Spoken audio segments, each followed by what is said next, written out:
I thank you.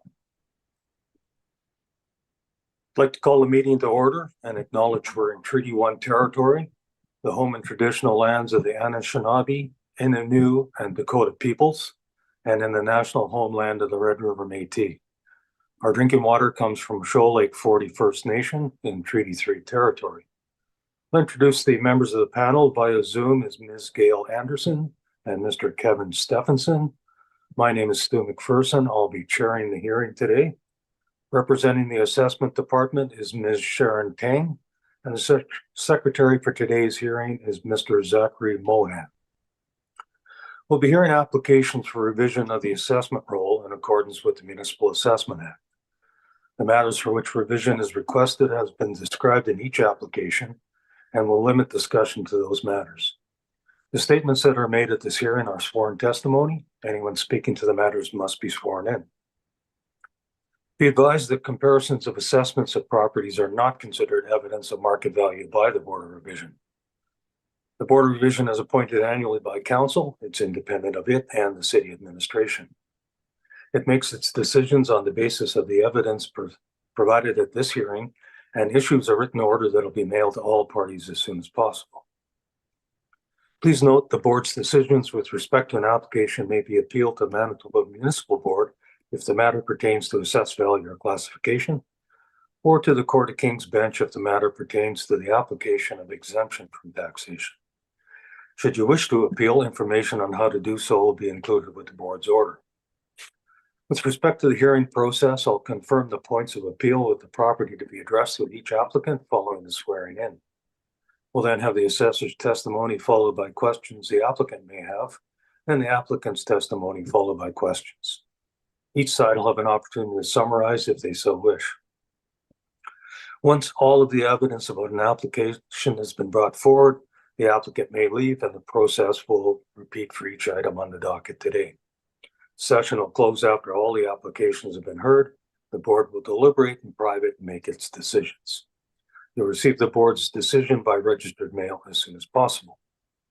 Just as information, all public hearings are live streamed, recorded, and will be part of the public record. We'll be hearing items 1 to 8 on our docket today.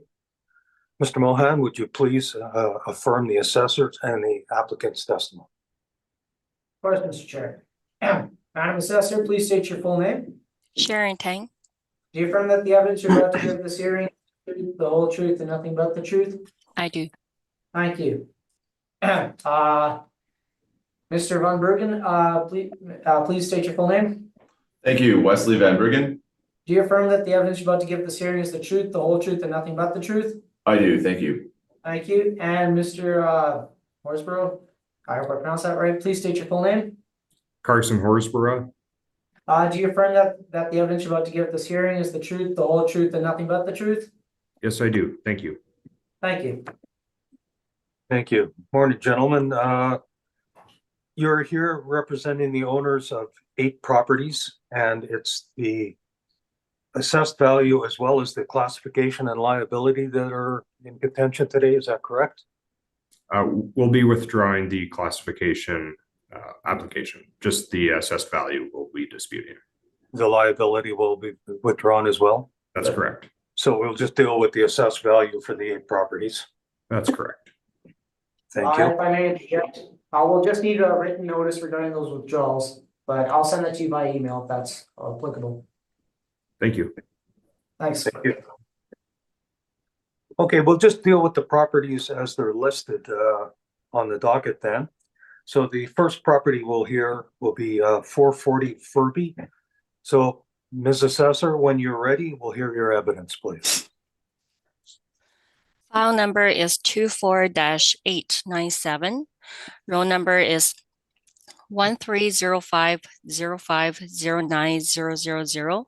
Address is 440 Furby Street. The assessed value for 2025 is $1,004,000.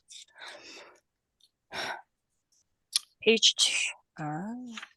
And the bottom of my page 1 shows the subject property information.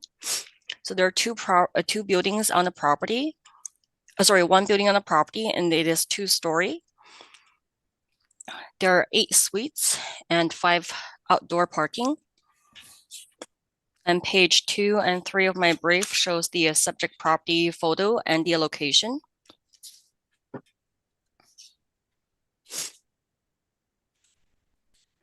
And page 4 of my brief shows the sales history for the subject property. And page 5 of my brief shows the workup for the value. So we can see that there are 4 1-bedrooms and 4 2-bedrooms. And the average rent that we assigned for the property is $969.50.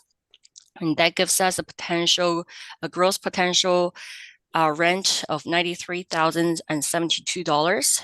Then we apply the model vacancy rate of 3.6%. And that gives and we use the expense ratio of 44.62%. And that gives us a net operating income of $49,687. And then we apply the 4.95% cap rate. And that gives us an overall value of $1,004,000. And page 6 on my brief shows the comparable for the subject property for the rent. And page 7 and 8 of my brief shows the cap rate evidence. And that's my presentation. Thank you. Mr. Horsborough, questions for the assessor?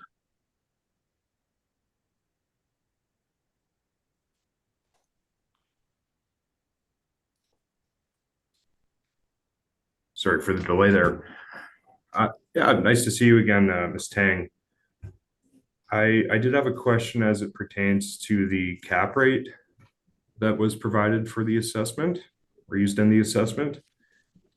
In determining the cap rate for the property, was any consideration given to the change in interest rates between April 1st, 2021 and April 1st, 2023?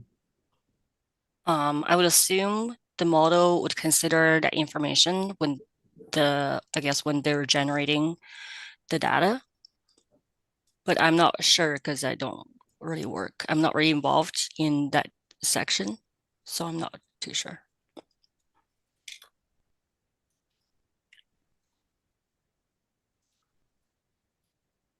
Thank you.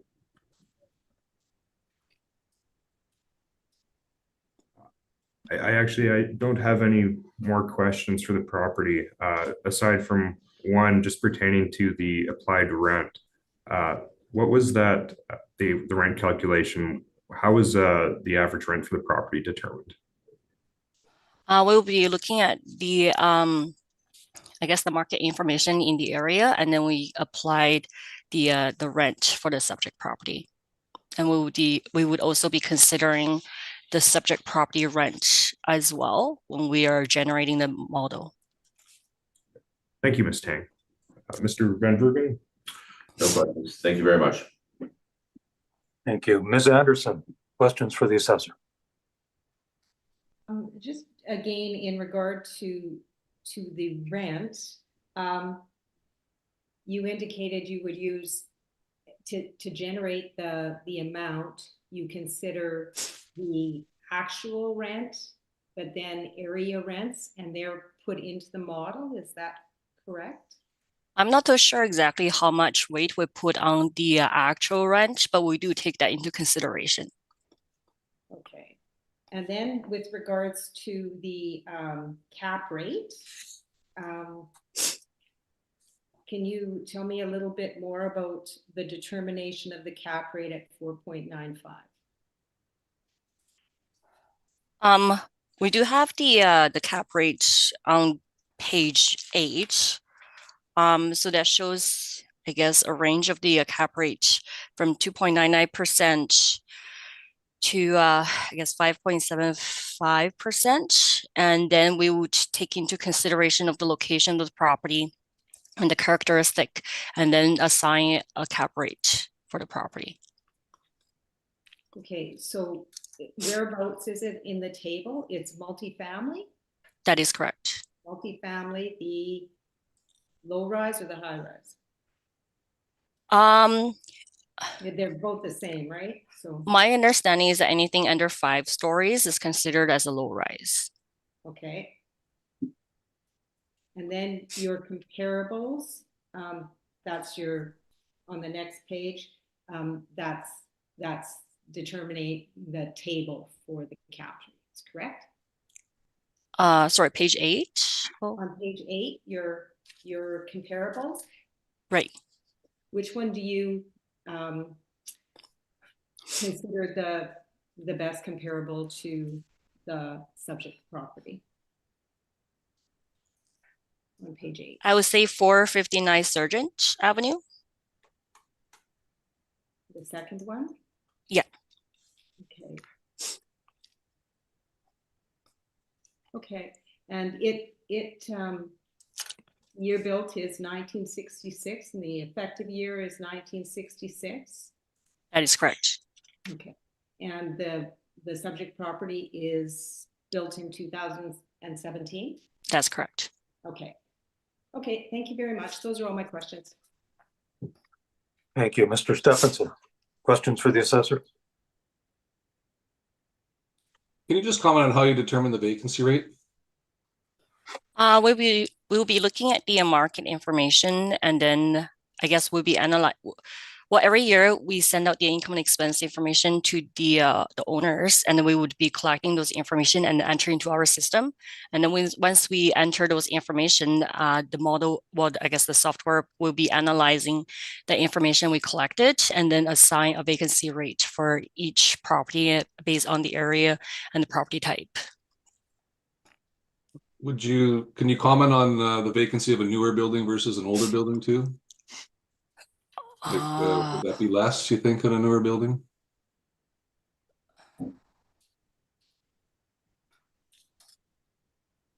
Not necessarily. I don't have the information. Okay, thanks.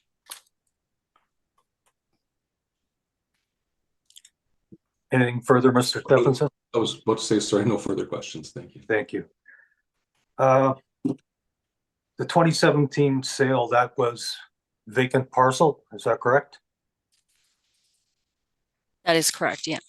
That is Okay, so before the this- building was built. So this is an infill property, actually, it's an established neighborhood. That is correct. Okay.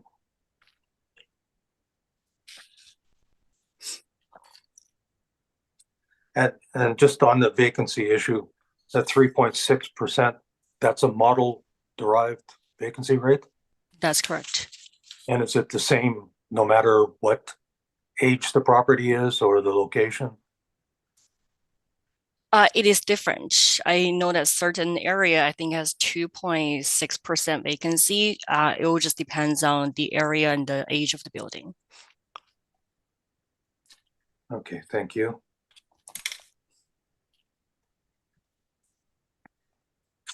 Mr. Horsburgh, we'll hear your evidence, please. Thank you. So the property we're discussing today, 440 Furby Street, is a newer 8-unit multifamily property. It's been assessed at $1,004,000.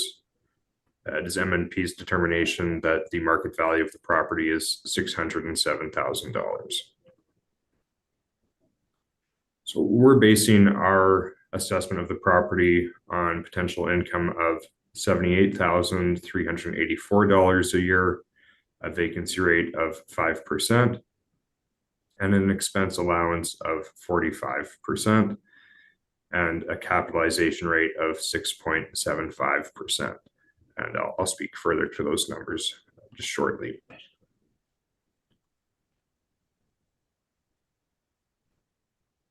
So as we go through the disclosure, we can see photos of the property. And as we go to page 8 of the disclosure, we can see the some comparable sales of similar properties and what they sold for on a per dwelling unit basis. So we can see from the table here on page 8 that for the most part, larger apartment buildings sell in between roughly around 80 to 100,000, some selling for closer to 50,000, depending on the neighborhood. But the main issue, one of the main issues that 440 Furby faces is that it's in a very poor location. I inspected the property a few years ago when I was working for the Assessment and Taxation Department. During that inspection in 2023, I did observe a number of undesirable behaviors. The house, the subject property is surrounded by drug dens. It's near a soup kitchen. I did observe open and flagrant drug use, intoxicated persons, and a fair bit of petty crime appeared to be going on throughout the neighborhood. The subject's poor location is going to have a strong impact on what type of tenants it can attract and what kind of rents it can generate. And I don't feel that the city took those considerations into the assessment of the property. Now, in terms of the capitalization rate applied to the property, the city acknowledges in their assessment of the property and in their valuation guide that capitalization rates do range from 5 to 6% throughout the city of Winnipeg. The assessment department has used a lower, below 5% capitalization rate on the property, considering that most multifamily properties are located in reasonable neighborhoods. That 5 to 6% range might be okay for a lot of properties. This property, given the location and the kind of risk that any potential purchaser would be taking on, we do feel that a higher than 6% cap rate is appropriate. That's why we've gone with a 6.75% cap rate. So the property is just in a very poor location. So as we continue on.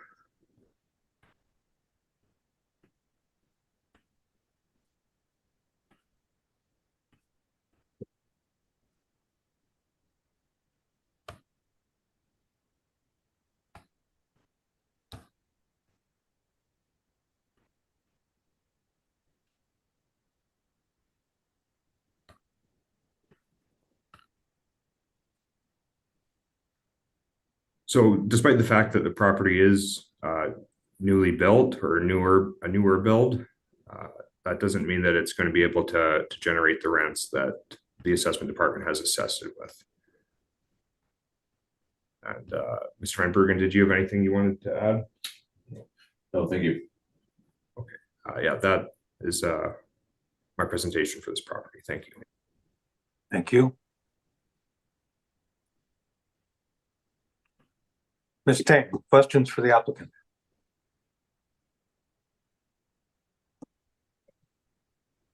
Okay, so on page 8 of your brief, so it shows the comparable sales. So would you consider those properties much older compared to the subject property? The year built, certainly older, but no different from the properties that you included in your submission, determining cap rate comparable rents. So would you agree that the newer building would worth a lot more compared to the older buildings? No, I would not. I believe we all know in real estate, the three most important factors are location, location, and location. So I think despite the fact that the building is newer, its poor location ultimately is going to have the biggest effect on value, not the year it was built. So for your cap rate, is your cap rate only based on, I guess, the evidence that you provided in your brief, or is there any actual sales to support the cap rate? I don't have any sales that I'm looking at right now. Okay. However, I think you see in your disclosure that cap rates do range as high as 9%.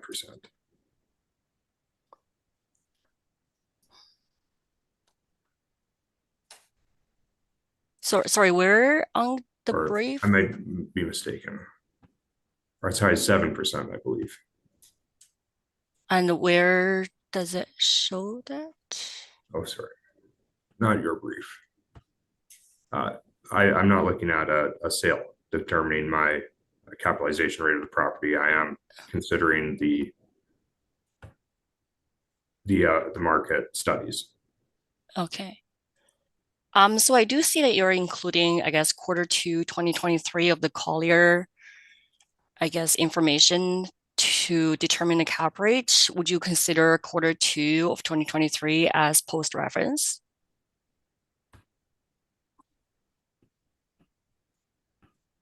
Sorry, Q2. That is correct. I see Q1 here. I think Q2 is on page 39 of your brief. Okay, yes, I included Q1 and Q2. Right. So Q2 will be considered as post reference? Or do you Depending take that? on how they determine their quarters, it could be, yes. But I include Q1 as well, so moot point. Okay.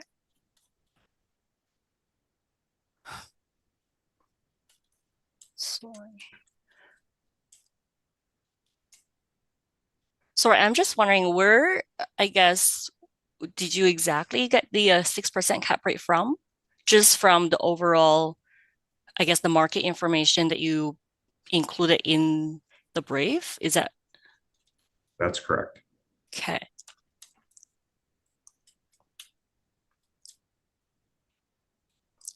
Okay, so we're just looking at your brief. So it looks like from page, I guess, 39, I guess, all the way to about page. So just looking here.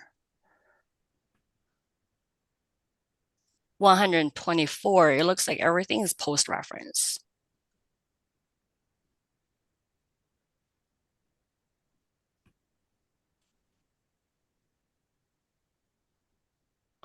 Do you have any other data that would support your cap rate? Sorry, why are you assuming this is post reference if we are looking at here Q1? Because I guess wouldn't normally, when people considering Q1, it would be January to March. And our reference date for the assessed property is April 1st of 2024. So anything after April 1st will be considered as post reference. And for, I guess, Cushman and Wakefield, that one is January 1st, 2024. Right, So, yeah, you can disregard the Q1 2024. I didn't realize that was Q1 2024. right. And then the other ones are all Q2 2023. So wouldn't those ones be considered as post reference as well? No, we have Q1 2023 Colliers. Right. That's only the beginning.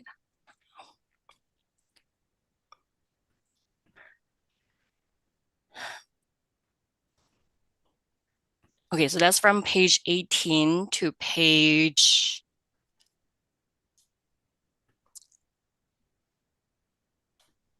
38, but I'm talking about from page 39 to 100 to 124.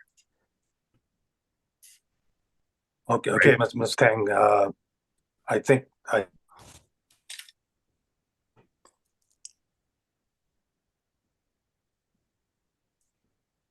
I'm sorry, Mr. Chairman, I think you're mute. You're on mute.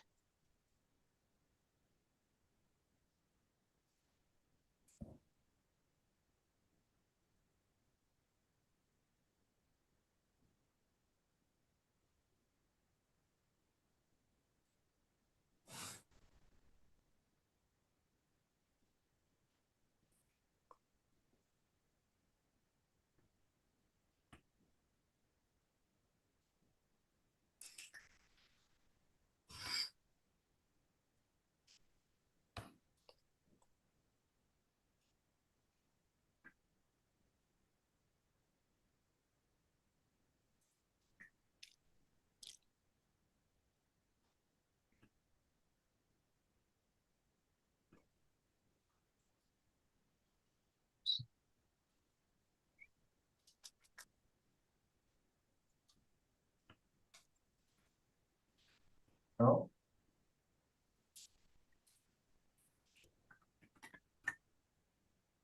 Okay.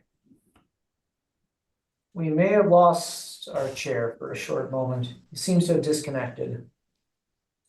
Do we want to have a brief recess? I'm not, I presume so if the panel's okay with that. I don't want to make any decisions on my own onus.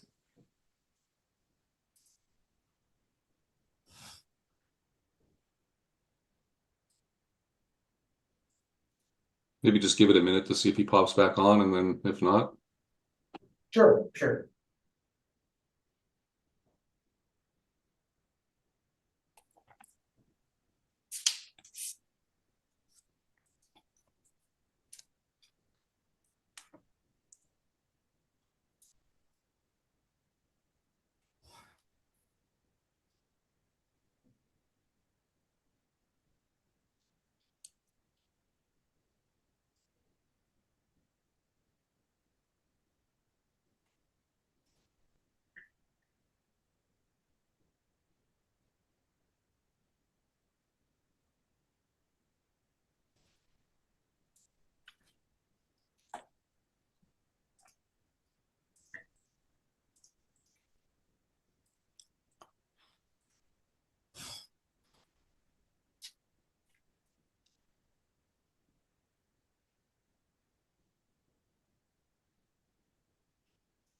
No.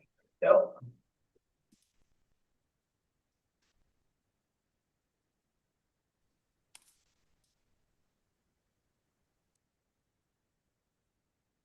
Are you there, Zachary? Yep, we got you back, Mr. Chair. I don't know what happened there. Must have been network interference or something. But yeah, we can see and hear you. Okay, you're just possibly need to rotate your camera. Yeah, I'm trying. There we go. Perfect. Okay, are we in camera then? Did you stop the hearing? I know we decided to give you a couple of seconds to reconnect. We're about to go in camera. We're not in camera, We're not in camera, no. so we're live. Correct. Oh, okay. So we can continue the meeting. Sorry about the delay. At the point we were disconnected, I believe the assessor was still questioning the applicant, and Ms. Tang, I think you were talking about post-reference material. That's And- correct. And I think, Mr. Horsburgh, did I hear you correctly that you said that you weren't placing reliance on the quarter two, and it was just the quarter one that you were relying on? That's correct. Okay, thank you. So Ms. Tang, did you have further questions for the applicant? I just have a couple more questions. So I'm just wondering, so for the cap rate, when you're calculating cap rate, say for example, there's a sales, would you be like when you're calculating cap rate, do you use the net operating income from before the sales or after the sales? I don't know what you mean by that. So for example, by looking at your brief on page 8, 70 Gary Street, it was sold on, I guess, June 16th, 2016. So when you're calculating the cap rate, would you be using the net operating income before the sale date? I'm not relying on those properties to determine a cap rate. That's fine, but I'm just saying a hypothetical calculation. I'm just wondering how you normally calculate the cap rate. Do you I use don't see how your hypothetical questions are pertinent to the market value of the property. I'm just wondering how the cap rate is generated. In general, how a capitalization That's rate is correct. generated? That's correct. Yes. Yes, net operating income. Before the sale date? Again, I don't see how it's relevant whether you want to use it before the sale date or after the sale date. I'm not going to answer theoretical questions. We're here to Okay. discuss the market value of the subject property. That's right, but we also need to determine the cap rate for the subject property too. Right. I understand that you're not using these sales as to calculate a cap rate, but I'm just wondering, when you're calculating the cap rate, do you use the net operating income before the sales or before the sale date or after the sale date? I would use it as of the sale date. As of the sale date, so be the historical information from the property itself. Correct. Okay, so on page 37 of your brief, which is the Collier Q1, on the top, it says the cap rate is the property's net operating income for the 12 months following the date of the sales. So, which is different from the way that you would be calculating the cap rate. I'm just wondering, how much do you rely on the Collier's cap rate study? I am relying on the Collier's cap rate study. That's correct. Okay, then I don't have any further questions. Thank you. Thank you. Mr. Stephenson. Questions for the applicant?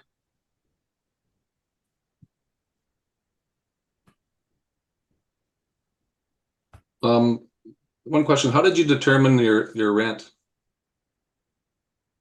The rent calculations, we had an IT issue when submitting this evidence. And so my rent calculations, unfortunately, were excluded from this document.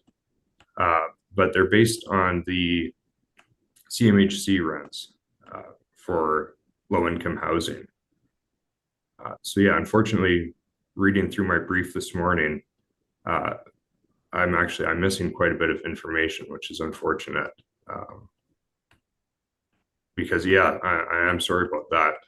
It's based on the CMHC average rents and what low-income rents are in Winnipeg and subsidized rents. So I do apologize for that.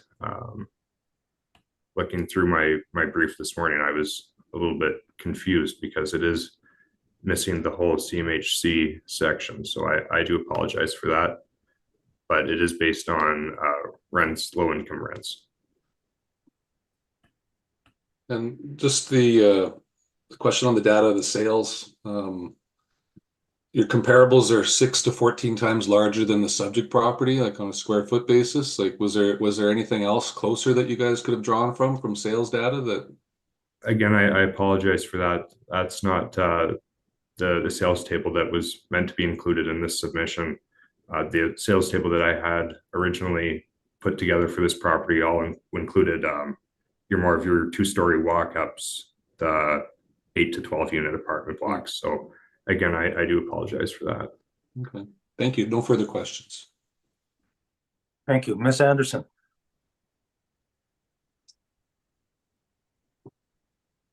My questions in regards to that I had in regards to the cap rate have been asked and answered, but I do have a question in regards to the vacancy rate, the 5%. So how did you derive the 5% vacancy rate that you proposed? So that was based on the CMHC average vacancy rate for the West End. It's higher than lower income neighborhoods tend to have higher turnover in their multifamily buildings and therefore higher vacancy. Again, I apologize because the submission here isn't what I had originally put together. But that 5%, it's approximately double what the average market vacancy is for multifamily properties in Winnipeg. Thank you. Those were all my questions. Thank you. Thank you. You said your rent was based on CMHC low income. How does that compare to the actual? Did you look at the actual rent for this property? I didn't have those numbers available to me, no.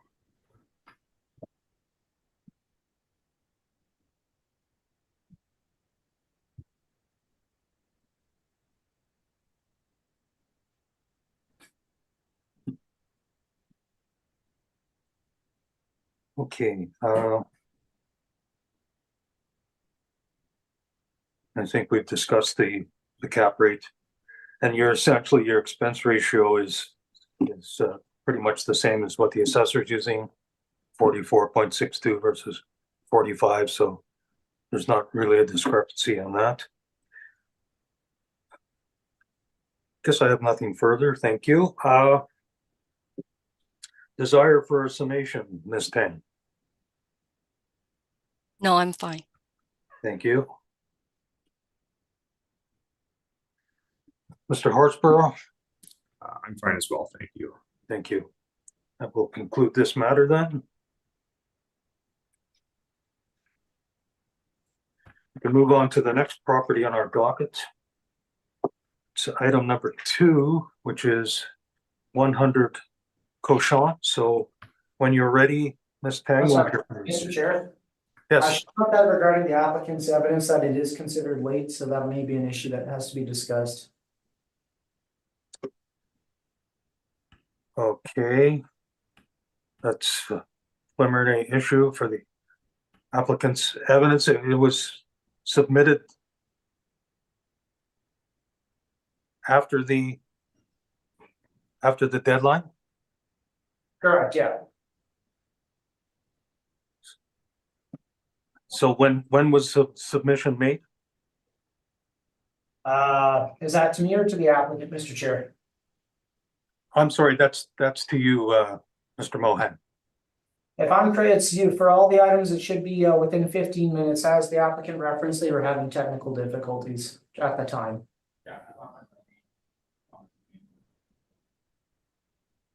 So it was submitted 15 minutes late?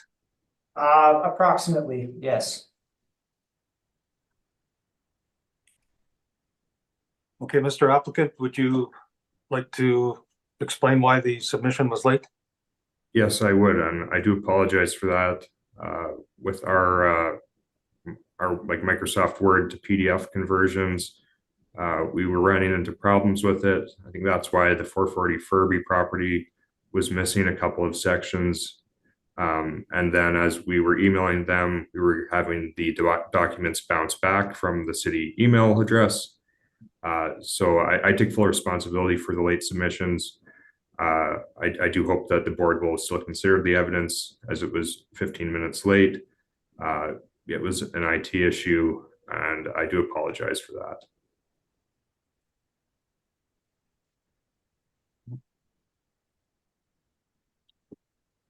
Okay, we will have a brief recess then, and the board will discuss the matter, and we'll reconvene in 10 minutes' time. So, Mr. Mohan, if you would please put us. I'm sorry. Did you have any questions to ask of the applicant, Mr. Stephenson? No questions at this time, thank you. Okay, and Ms. Anderson regarding the late submission? I have no questions, thank you. Thank you. Then we will recess for a 10-minute period and reconvene at that time. So, Mr. Mohan, if you would put us in camera, please. Thank you. I have called the meeting back to order. The board has decided that we are going to allow the submission of the evidence by the applicant. We're understanding that there were technical difficulties.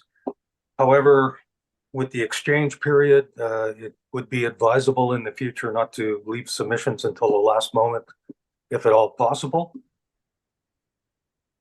And we can carry on with item number 2, 100 Cochon. So when you're ready, Mrs. Assessor, we will hear your evidence, please. File number is 24-457. Roll number is 1203-200-0000. Address is 100 Cochon Street. The assessed value for 2025 is $1,743,000. The property has one building and it is a 2-story. It was built in 1957 with an effective year built of 1987. There are 11 suites and 8 outdoor parkings.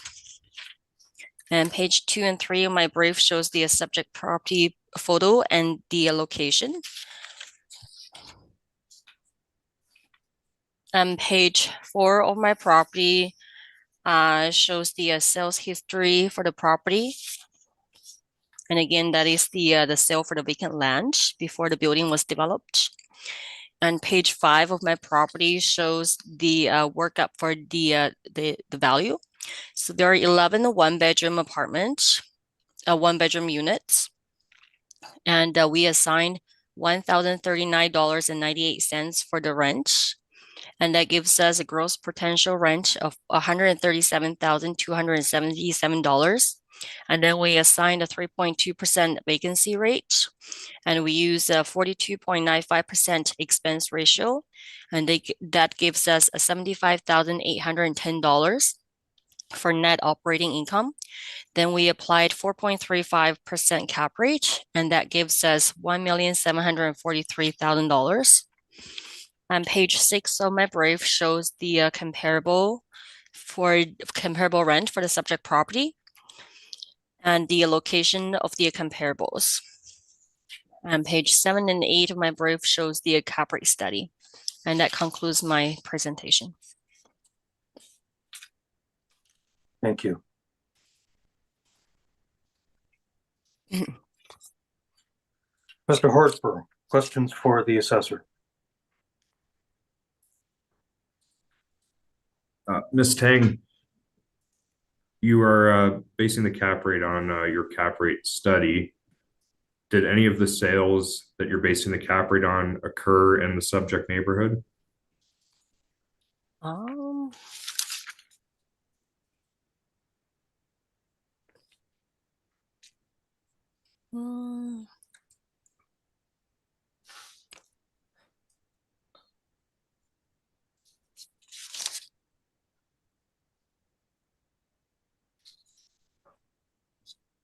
I don't think so, but it just shows the citywide cap rate study. And some neighbors are more similar to the subject property compared to the others. So it looks, based on your cap rate evidence, that the cap rate you're using, these properties seem to be selling in the west end and the north end.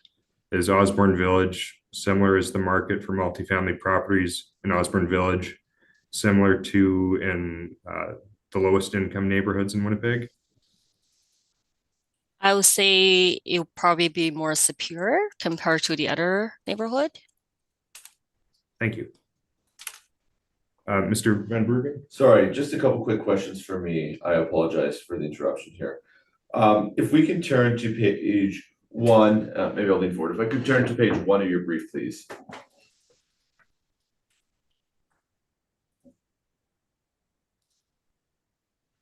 And just let me know when you're there. Page 1 of my brief. Yes, please. Thank you. That's okay. I'm there. Excellent. So I noticed that the effective year is 30 years newer on the property versus the actual year. Is there any information that's been provided to support this change in the effective age? We don't, well, I don't have that information on hand, but my assumption is that there might be some permits or someone might have been to the property to inspect it and then assign a newer effective year on the property itself. Do you have any evidence of the permits that were taken out on the property within your brief to show us what was done? No, not on my brief. Okay, so there's nothing to support the change there between the 1957 effective year of 1987 and the actual year of 1957. Is that correct? That's correct. Okay. Just a point of clarification, if you don't mind, if we could turn to page 4, please, of your brief. Okay. Now, and I apologize if I misunderstood. I thought when you were presenting, you had talked about the sale from September 7th, 2011, and you had indicated that was a land parcel. Was that correct? Sorry, that was a mistake. It was with the building. All right, excellent. Thank you. So I just wanted to confirm that. Then lastly, if the board will turn with me to page 7, please.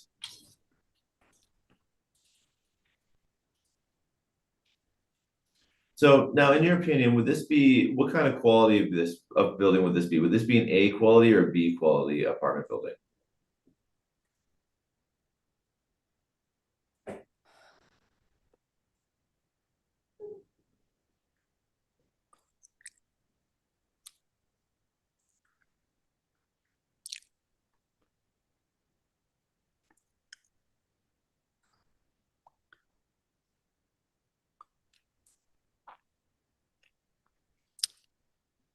I'm not too sure. I'm not too sure the difference between the A and B.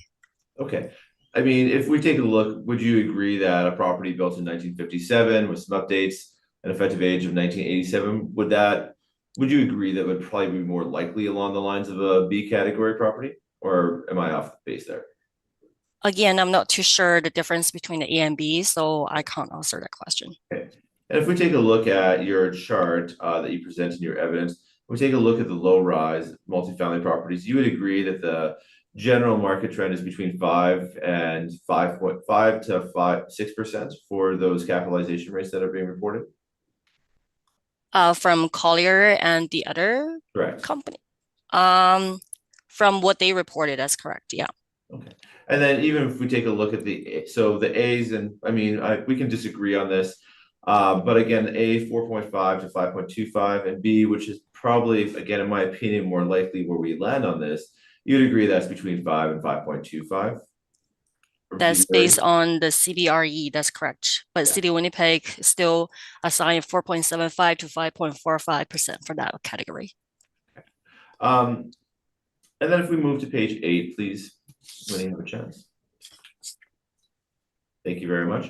And again, when we take a look at page 8, we know that there has been a significant change within interest rates. I believe that in 21 and 22, the interest rates were probably as low as 0.5, and then we've seen those interest rates climb steadily to what in April 1st, 2023 would have been the valuation date. I believe it was north of 4%. Again, in your opinion, would a change in interest rates have an impact on what a capitalization rate would be for a property?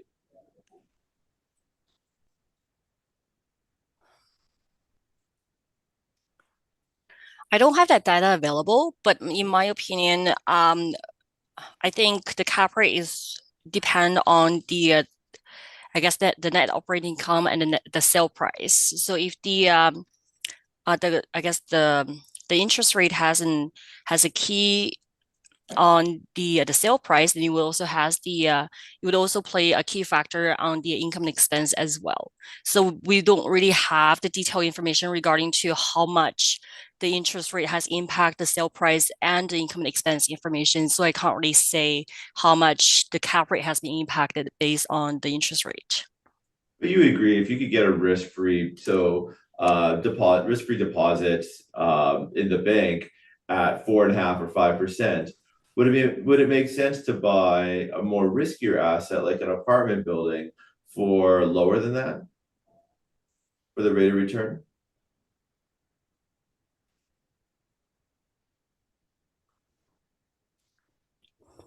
I'm not sure. All right. Thank you very much. I think that's all my questions. Thank you very much. Thank you.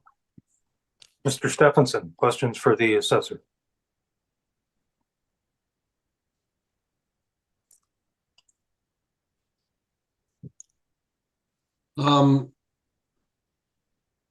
Comparing the subject to your comparables, would you say like the population density and the subject has a higher population density and is more central?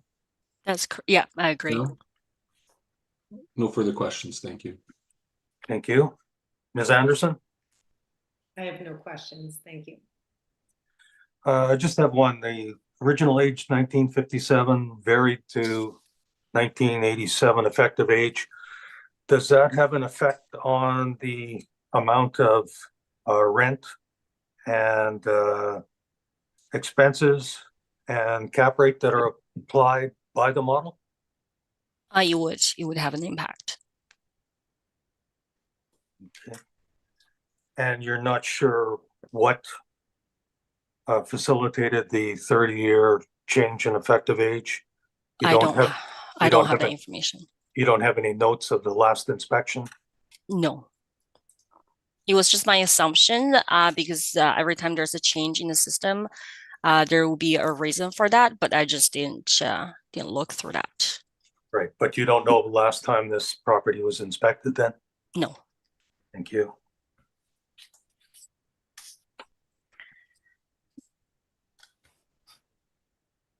Okay, Mr. Horsburgh, we'll hear from you, please. Thank you, Mr. Chair. So the property we're discussing today, 100 Kashan just starting on the first page of my disclosure here. File number 24-457. Moving on to page 3 of my disclosure, subject property is an 11-suite multifamily residential property that has been assessed at a value of $1,742,000. It is M&P's determination that the correct market value for the property is $1,516,000. So on page 4, we have the City of Winnipeg's income valuation of the property. Then moving on to page 6 of the disclosure, we have our determination of the property's value. So as you can see on page 6, we're not disputing the potential income. We're not disputing the vacancy allowance. The only thing we're disputing is the capitalization rate. And as Wesley discussed, between between April 1st, 2021 and April 1st, 2023, you were able to get some very secure investments in the 5% range. So it is unusual that the city would feel that a 4.35% capitalization rate would make sense for this property. We recognize that there is a more robust market for smaller multifamily buildings, and that's why we do feel that a 5% capitalization rate is appropriate for the subject property. And just moving on through the report on page 7, just have the maps and the aerial view of the property. On page 8, we have just a couple of outside photos. We can see that it is your typical late 1950s, early 1960s, 2-story walk-up apartment building. Nothing particularly special about it. On page 9, we do have some support for similar sales. So funny enough, this is the table that was meant to be included in 440 Furby. But as we can see here, we have numerous sales of properties that range in size from 8 dwelling units to 13 dwelling units. The sales all occurred within the reference period between April 1st, 2021 and April 1st, 2023. And as we can see, the city's assessment at $158,000 per dwelling unit is totally and completely unsupportable. So looking at these sales, now I should note, we have 485 Osborne, which is nearby. We have sales from St. Boniface, which again, closer and higher density, similar to Osborne Village. And we can see that the average sale price per dwelling unit is just shy of $120,000 per dwelling unit compared to the city's assessment of $158,000 per dwelling unit.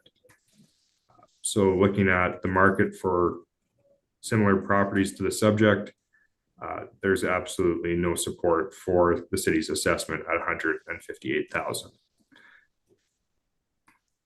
And then as we carry on, still on page 9 here, just have a brief discussion of the capitalization rate. Again, relying on the work done by independent third parties, leading commercial real estate firms, all of which indicate that your Class B 2-story walk-up below 12-unit multifamily properties all have capitalization rates between 5% and 6%. And we are asking the board to use a 5% capitalization rate in the valuation of the property.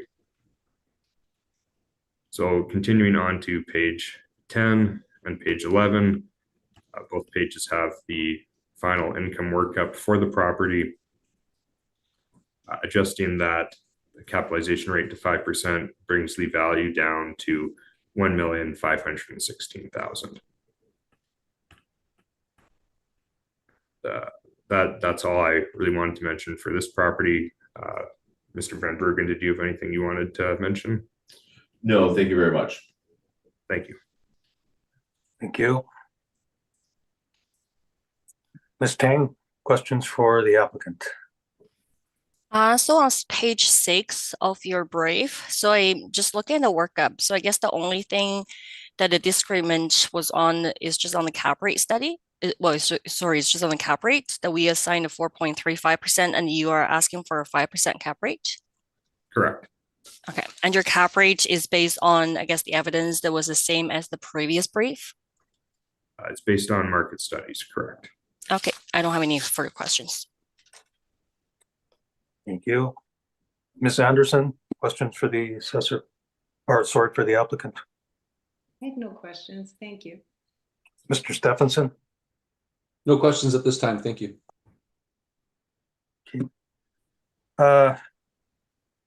Just briefly on your sales on page 9,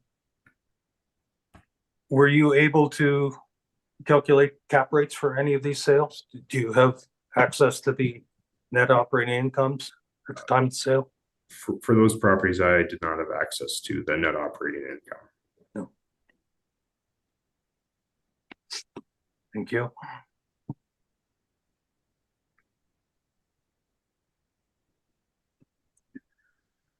Desire for summation on this property, Ms. Tang?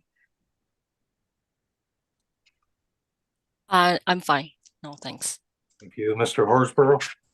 I'm fine as well, thank you. Thank you.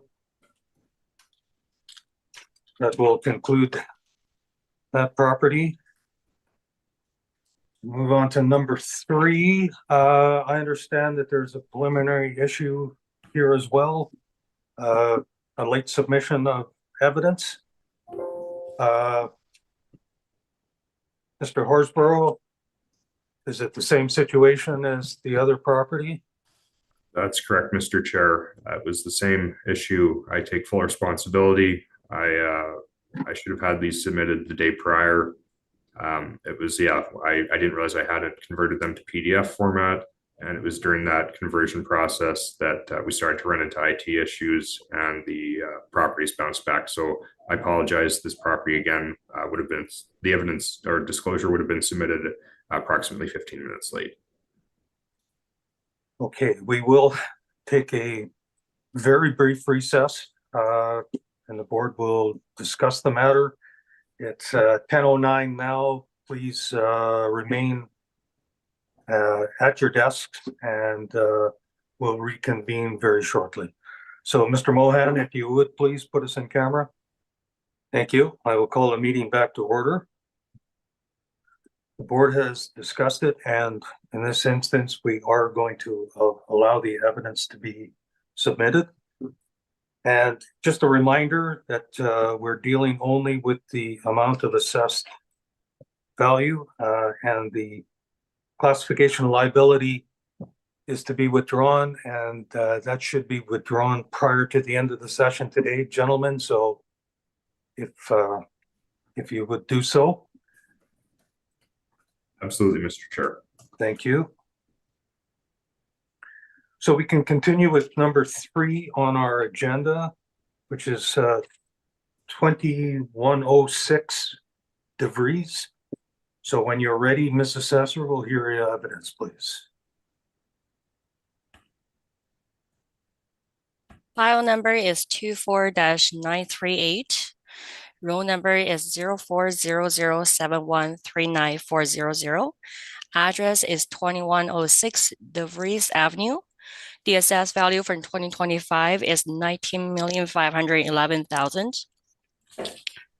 There are 2 buildings on the property and there are 4 stories. The actual year built is between 2016 to 2017, and that's what we use for the effective year build as well. There are 90 suites in the building and there are 102 outdoor parking space. Page 2 of my brief shows the subject property photo and the location of the property. And page 3 of my brief shows the subject property sale.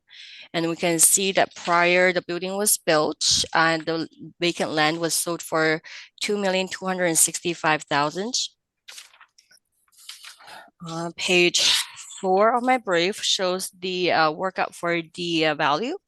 So there are 26 1-bedroom and 46 2-bedroom and 16 3-bedroom units in the building.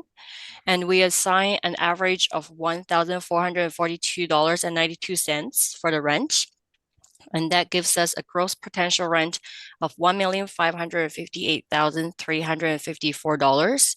And we applied a vacancy rate of 2.6% and an expense ratio of 38.94%. And that gives us a net operating income of $926,791. And then we applied a 4.75% cap rate. And that gives us a $19,511,000. And page 5 of my brief shows the subject property comparables. And page 6 and 7 of my brief shows the cap rate study. And the page 9 and 10 of my brief shows the income and expense information and the advertisement for the subject property. And that's my presentation. Thank you.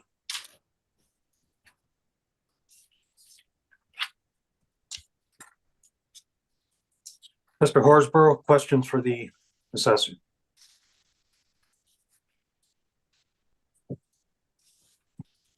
Thank you, Mr. Chair. Again, the assessment department seems to have used a cap rate below 5%. Ms. Tang, in looking at page 6 of your brief, we have capitalization rates for low-rise properties ranging from 4.75 to 4.45. Why is the lower cap rate appropriate for this property when the range goes up to 5.45? I think we do take into consideration that the property is new built, and I guess we also take into consideration of the location of the property as well. Ms. Tang, in taking into consideration the property's location, none of your cap rate evidence includes properties in the vicinity or the neighborhood that the subject's located. What considerations or how do the considerations to location affect the capitalization rate?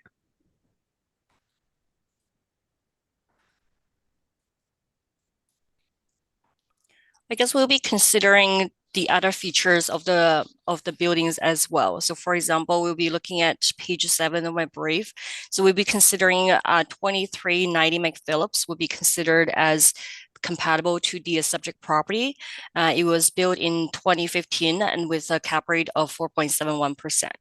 And that supports our, I guess, model. Ms. Tang, are you aware of who purchased 2390 McPhillips? I don't have that information available right now. It was purchased by a real estate investment trust.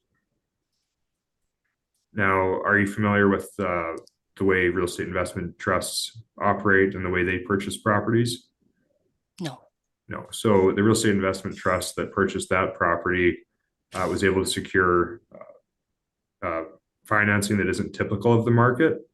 Was any sort of adjustment made to reflect the atypical and below market financing that allowed for that purchase price?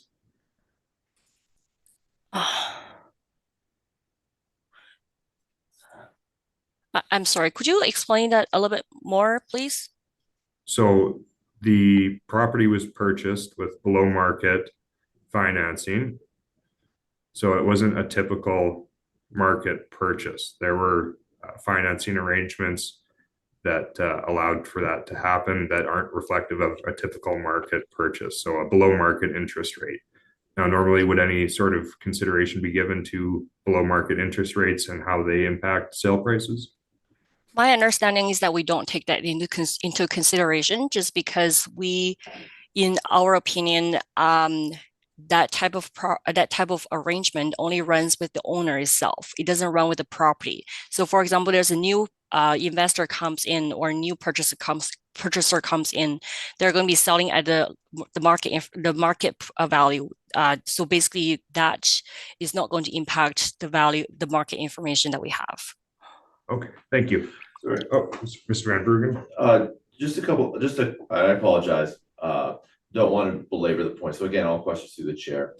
In an appraisal theory, in a situation where a property is purchased with a favorable interest rate, are adjustments typically made to those properties? We don't do any adjustments. That's fair, but in appraisal theory, in a situation where a property is purchased, and there's a favorable interest rate that's being used, would that typically translate to an adjustment to the purchase price? That would depends on the terms. Right, so certainly you'd be looking at the terms, but if the terms are favorable compared to what typical market financing would be, would, in appraisal theory, not specifically for the situation, typically that require an adjustment to the purchase price? I would assume so. Okay, okay. The second question I had, for this property, are you familiar with what the rental rates were in the property at the time of sale? No.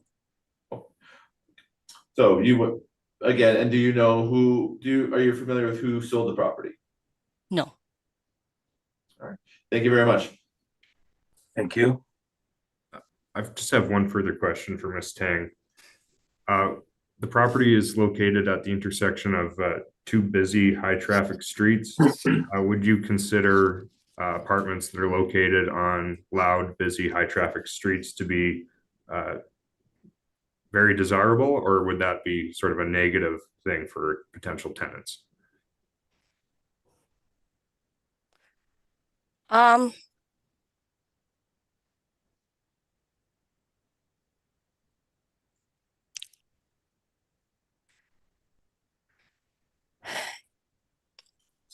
I can't really speak for anyone else, but personally, I prefer something like that just because of the convenience. It is really close to a perimeter highway, and there's my understanding is that there are some commercial developed in the area too. So if people want convenience, then they would prefer that type of location. It is further away from the city center, and it is on the way to the highway. So it's very convenient to the other parts of the city as well. Okay. Thank you, Ms. Tang. No further questions. Thank you. Ms. Anderson, questions for the assessor?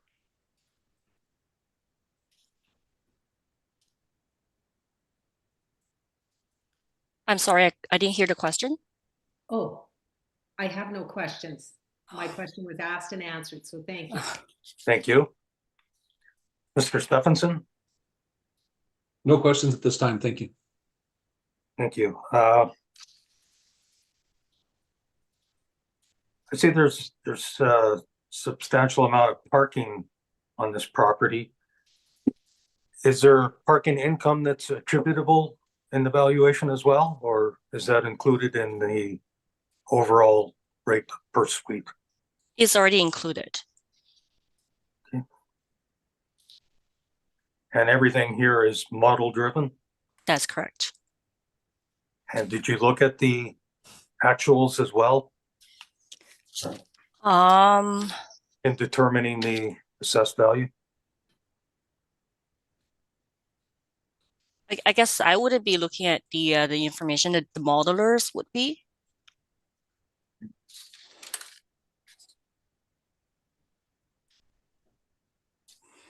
Thank you.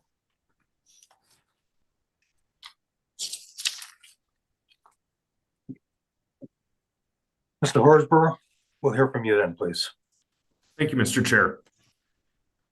Property we're discussing today, looking at the first page of my evidence disclosure. We're discussing 2106 DeVries Avenue, file number 24938, assessed value of $19,511,000.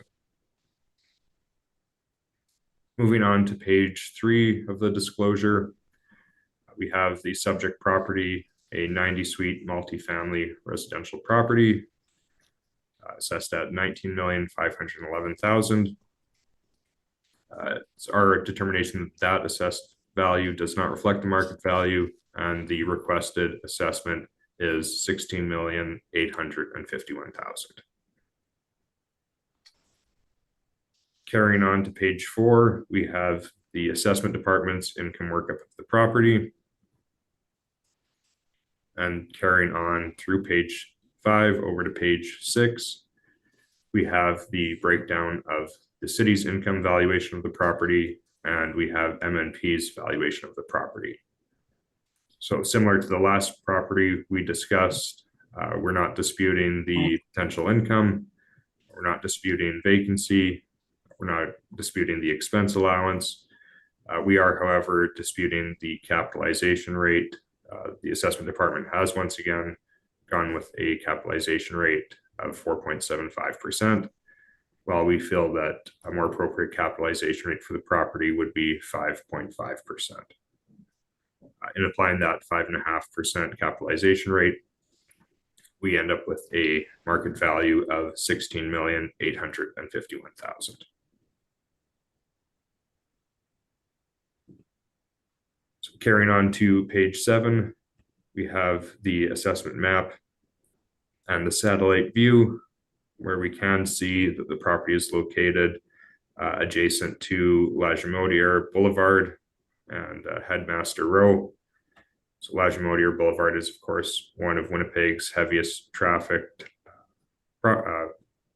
corridors and receives a lot of trucking traffic and all types of traffic at all hours of the day, which does make it a bit less attractive for potential tenants and anyone who would be interested in purchasing the building. It's not as well located as a lot of other properties, multifamily properties, which provide a more quiet living space. Now, if we move to page 9 of the disclosure, we do have some sales of properties, some higher than 90 units and some closer to 90 units and some just below 90 dwelling units. So we can see that on a per suite basis, these sales range from as low as $48,000 per dwelling unit to as high as $161,000 per dwelling unit, which is still substantially less than the assessed value, which amounts to $216,000 per dwelling unit. If we look at the average of those sales of larger multifamily buildings, we get an average of about $107,000 per dwelling unit. The assessment is almost double that. It is important that we look at the locational factors that I mentioned earlier. Unfortunate for the tenants of that property, there is a Tim Hortons directly across from the property, which operates 24 hours a day, 365 days a year. Quite disruptive to have a 24-hour operation right next door, as well as the heavy road traffic from Lagimodiere Boulevard, which again impacts the market for the property, the tenants it can attract, and the type of investors it would attract, and subsequently limits the marketability of the property. So looking at the valuation of the property, our issue with the valuation is that the capitalization rate is far too low and does not reflect the reality of the market. As mentioned earlier, we have reviewed the independent market studies conducted by Colliers and Cushman & Wakefield, and we have determined that a 5.5% capitalization rate is appropriate for the subject property.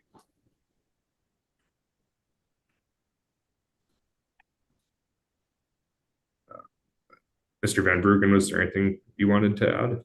No, we should talk about rebuttal. Rebuttal? Yeah. We do have a rebuttal submission as well. But that concludes the submission. But that concludes this property. Thank you. Ms. Tang, questions for the applicant? I don't have any questions. Thank you. Mr. Stephenson? Would you agree that the evidence from on the cap rate reports from Cushman and CRB are post-reference? I agree. Yes, I did. Cushman's Q1 2024 and CRB's Q2 2023, right? So we're looking at Colliers in the city, essentially. Correct. Yeah, I apologize. I did include the wrong ones. I believe the first one. But the first Colliers report Q1 2023 can be relied on. Thank you. No further questions. Thank you. Ms. Anderson? Thank you. My question in regards to your sales examples, item number 5, have you calculated cap rates in regards to those sales, particularly the Pembina Strip one, 1833 Pembina? So unfortunately, the net operating income reports for those properties were not available to us. So I'm not aware of what they would be. Okay. And out of these comparables, what one do you believe would be closest to an example of the subject property in regards to being on a busy street and in close proximity to a restaurant like a drive-through? Yeah, I would say that 1833 Pembina, again, we've got 3 lanes both ways, gets a fair bit of traffic. That location, 1833, it is close, I believe, to an A&W, which is open late. It is close, to some restaurants and bars. And I believe it's also close to a rail line. So I would say location-wise, that property is probably the most similar. Okay. Okay, thank you very much. Those are all my questions. Thanks for your presentation. Thank you. Thank you. I have no questions for the applicant. Did you mention that there is rebuttal evidence here? Yes, we do have rebuttal. And has that been submitted? It has been submitted to the board. Just this morning it was submitted. Okay. Does the assessor have the rebuttal evidence? I just sent it this moment, like 3 seconds ago, so it might take a second. Okay. As for the panel, I put it in the SharePoint, so you may have to refresh yours.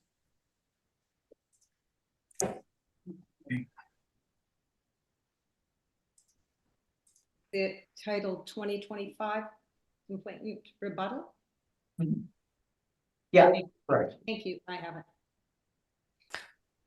I was wondering if I can use the bathroom before the rebuttal. Oh, need to take a short break? Yes, let's do that. It's 10:33. Can we reconvene at 10:45? Okay, sounds good. Thank you. Okay, Mr. Mohan, would you please put us in recess? Thank you. I'll call the meeting back to order. For 2106 DeVries, the applicant has some rebuttal evidence to present. If you would do so, please. That's correct. Mr. Van Bruggen is going to speak to it. Thank you very much, everyone. Just to confirm, Mr. Chair, you should have a document in front of you of 6 pages. Is that correct? Yes, I have that. Excellent. Thank you very much. If the board will turn with me to page 3, please.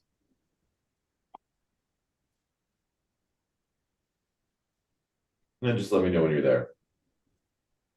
That's the one that says Lady Joyce Apartments. Should be 1 page before. Oh, sorry, I apologize. Page 2. Apologize. The page numbering on this is a little off. It should be rebuttal 2.1 capitalization rates. Is that what you're looking at? Correct.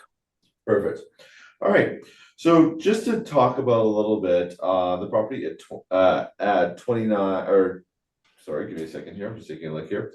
2390 McPhillips. So you can see that there. This is the property with 90 units purchased in 2015. There's a couple pieces of information I think that are important to consider about this property as the board is taking a look and making a determination. So the first is this was developed by Jim Gauthier he had this land parcel, and Jim Gauthier decided to put up a multifamily property. This was his first attempt in the multifamily space, his first kick of the can, as you say. And as he put it up, he learned a couple important lessons. However, once he developed it and once he put it up, one of the challenges they had, due to some issues with parking and what have you, is that they dealt with a lot of turnover. And as a result, when they were leasing within the property, they were leasing at significantly lower rates than what we would see for typical within the market. So as they're leasing this building up in an attempt to get it full, they were making some concessions on the rent side. Now, why would that matter? So the problem is when the property sold, the purchaser, the REIT, bought the property, but then they had that opportunity to immediately increase the rents because of that softness there in terms of the rental rates.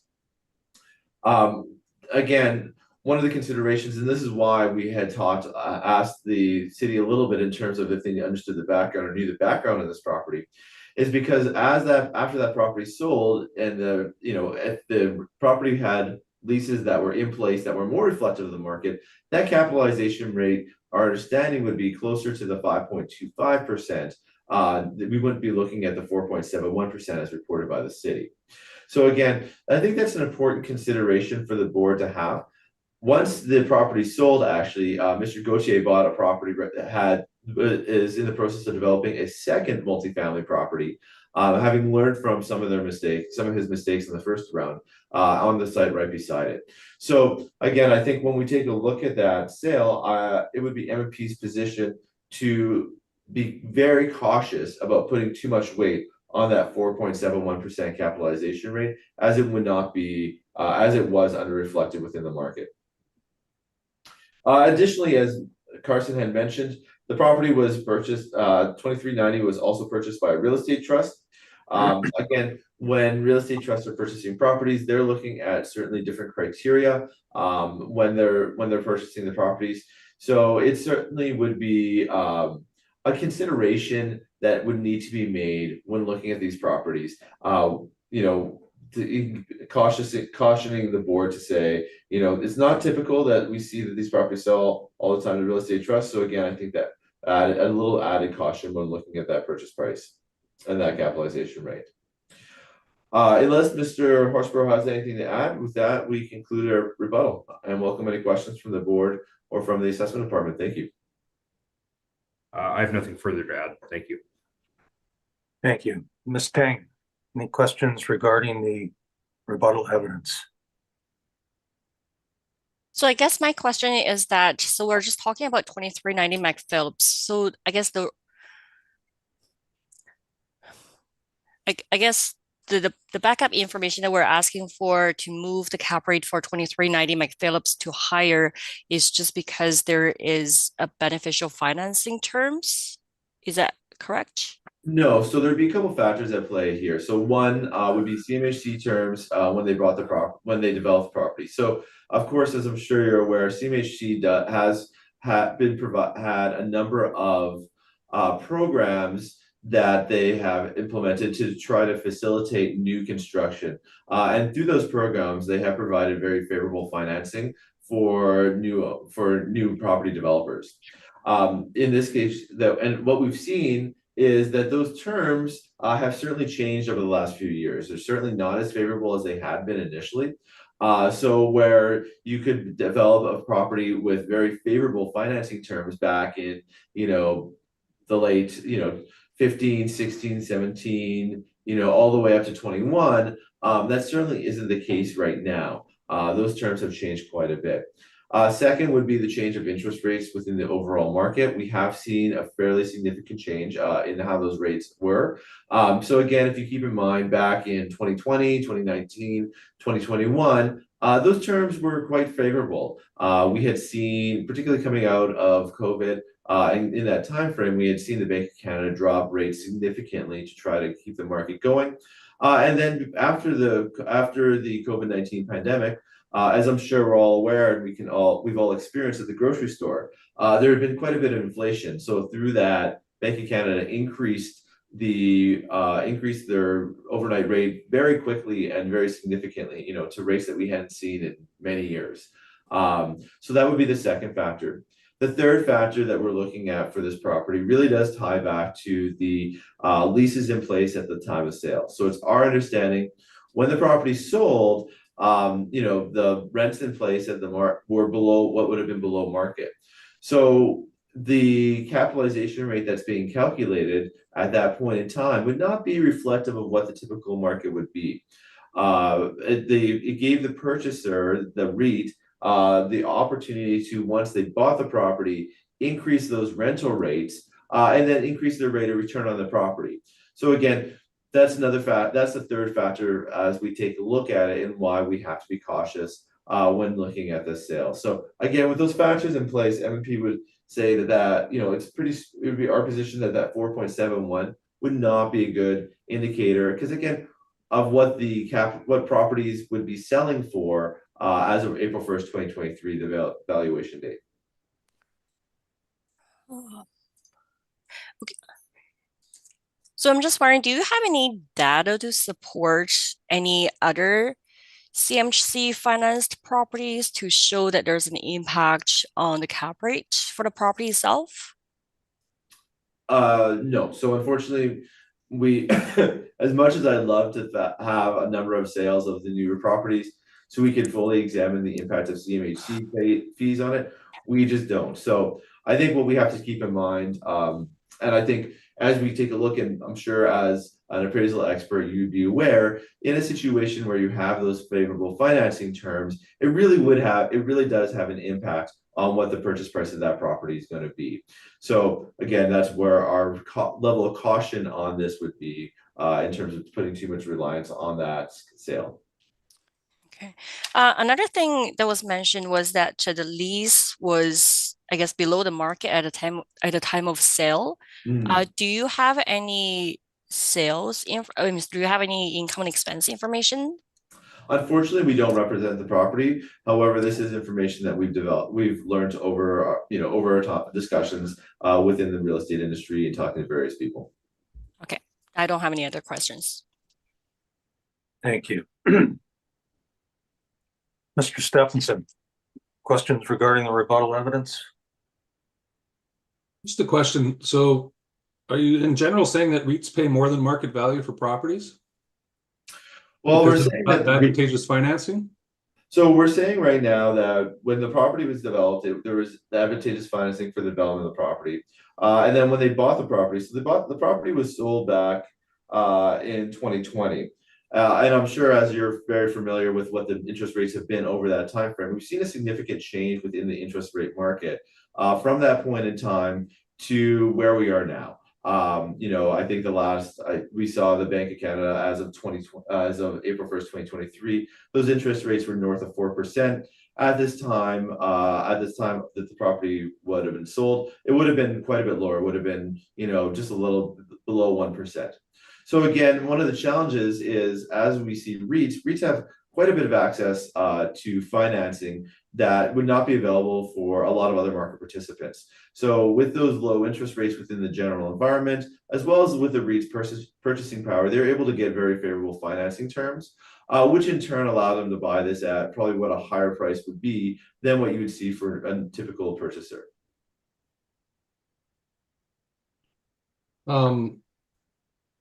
Okay. Can you provide any comparables to support your 5.5% cap rate recommendation?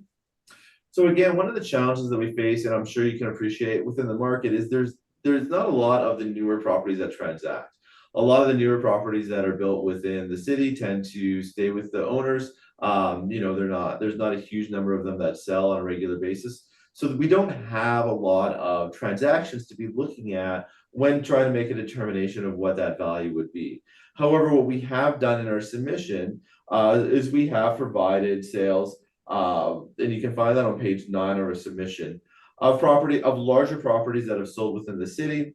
And we've taken a look at what the price is on a per unit basis. So now I agree that it's not a capitalization rate study. but it does give a sense of what we're looking at for these properties in terms of range on a unit per basis as these properties sell. So using the 5.25% cap, we're asking for a value that's equivalent to 200. That would be equivalent to, I believe it's what, 216,000 a unit. Would you agree that the comparable sales you're using are about 40 years older than the subject property in your Certainly. report? Yeah, certainly, and I totally agree. However, if you take a note, we're not asking for a rate of 160,000 a unit. We certainly do recognize that it is a newer property, and we are asking for. Just give me 1 second here. I just have to calculate that.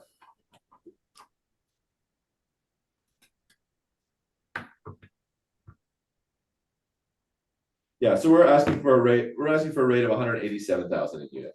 So we are taking that in consideration and recognizing that the property is newer, and that's why we're asking for a higher value.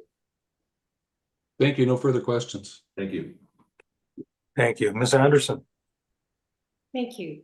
My question is in regards to the McPhillips property. You said in your rebuttal that it should have been, the cap rate perhaps should have been 5.25%.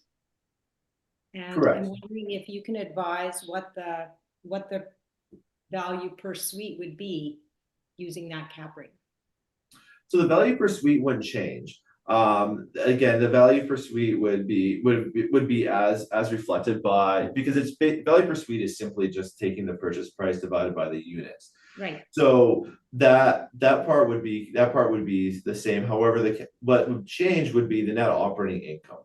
So if the property was generating rents that were more typical to market, then that operating income that property had would not be what it was currently, would not be as it's a set, or what the city has it as, which I believe, if you just give me a second here, I'll flip over. I believe they've got that property with net operating income of 215,000, or sorry. Oh, they don't show the net operating income. Okay. So the net operating income would be higher for that, which in turn would result in the higher capitalization rate. Okay, thank you. That's all my questions. Thank you. Thank you. I have no questions.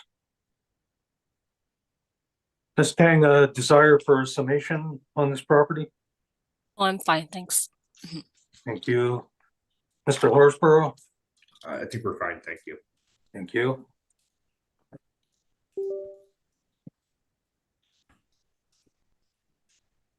Okay, that will bring us to number 4 on our docket, 75 Kildonan Green. Once again, preliminary issue is the late submission of evidence. Mr. Horsborough, the reason for that is? The same as the other ones where we ran into the IT issue, and I do apologize for that. Thank you. I'll be sure it doesn't happen again. Thank you. We will take a very short recess for the board to discuss the matter. I have it at 11:01. Please do not leave your stations. We'll have the meeting. We will reconvene very shortly, so I will call it a short recess. If you would put us in camera, please, Mr. Mohan. Thank you. I'll call the meeting back to order. We have discussed it, and we are going to allow the submission of the evidence. So we'll continue on docket item number 4, 75 Kildonan Green. When you're ready, Ms. Assessor, we'll hear your evidence, please.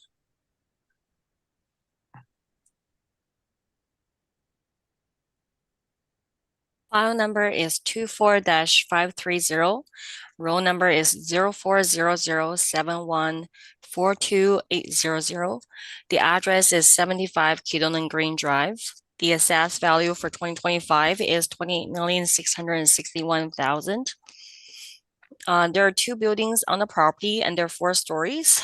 The buildings are built between 2009 and 2011. There are 156 suites, and there are 116 outdoor parking. Page 2 and 3 of my brief shows the subject property. And the location, we can see that the property is at the corner of Placis Road and Keaton Green Drive. And there are no sale history for the subject property. Page 5 of my brief shows the workup for the value. So there are 98 one-bedroom and 58 two-bedroom suites. And we assign $1,286.88 per suite for the rent. And we assign a 2.6% vacancy rate and 41.98% expense ratio. And that gives us $1,361,384 for net operating income. Then we assign 4.75% for the cap rate, and that gives us $28,660,716. Page 6 of my brief is the subject property rent comparable. The subject property is used as a senior housing, so we rely on the market comparable for the rent. Page 7 and 8 of my brief shows the cap rate study, and page 11 and 12 of my brief shows the income and expense information provided by the property owner, but that's just for reference only. And that's my presentation. Thank you.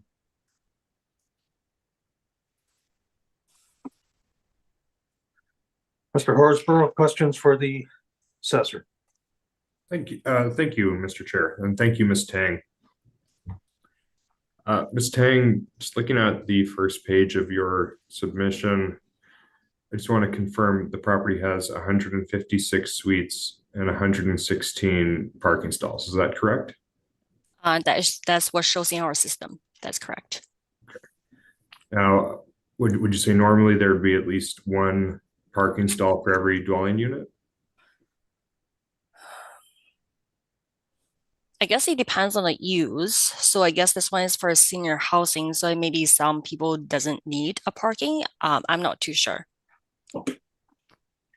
Does the assessment and taxation department value seniors housing differently than they do your typical multifamily housing complex? We will be using the market information rather than looking at the income expense information provided by the owner. Okay, so you are valuing the property as you would any other multifamily building? That well, when we are looking at the other properties, we will be taking a look at their actual income and expense information against our model, just to make sure what we have in the model, I guess, is aligned with their net operating income. But for these ones, because we don't have the actual income and expense, we would disregard the expense since it's a senior housing and they're providing meals and the assistance to the senior citizens who are on the property. So we will be disregarding I guess the information provided by the owner. So is the property, the model derived value, it's as if it were a multifamily building and not? That's correct. Okay, thank you. So has any consideration been given that the property doesn't have sufficient parking if it were to be a typical multifamily property? I'm not sure. Thank you. And then just regarding the capitalization rate, the 4.75, again, that's as if it were just a typical multifamily property. That's the model cap rate for this type of multifamily property. That's correct. Okay, thank you. Mr. Van Bergen, did you have any questions? Just a couple, thank you very much. So when it comes to multifamily properties, and it comes to, so what are some factors that would differentiate a seniors living facility from a multifamily property? I guess we would just be disregarding the actual income and expense provided by the owner. Okay. Would it be fair to say that typically a multifamily property would have, or a seniors living facility, they typically have more common space, correct? Where they would have a common kitchen where people would be able to eat. They'd have activity rooms. Would that be a fair statement? Um,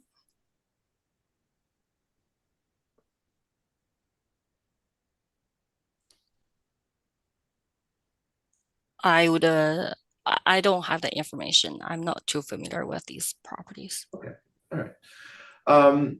The other question would be, in your opinion, in your experience, do multifamily properties and seniors living facilities, do they sell with the same capitalization rate?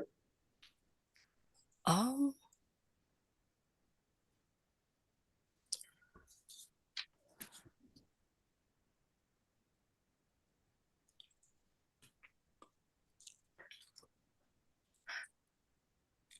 I think we do use the same cap rate for the senior house. Well,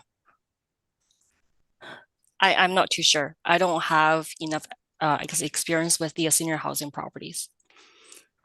Okay, so I guess if I asked you, would a typical purchaser of a seniors living facility be the same person who's looking to purchase a multifamily property? Would they be the same, or are they selling to two kind of different investors, groups of investors?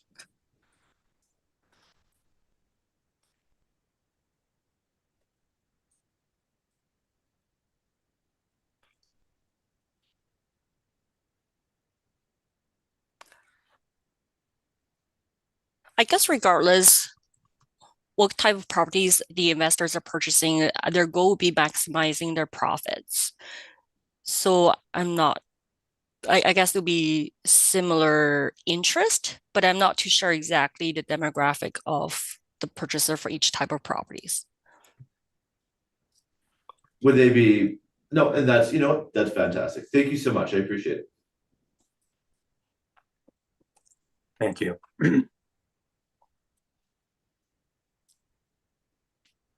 Ms. Anderson, questions for the assessor?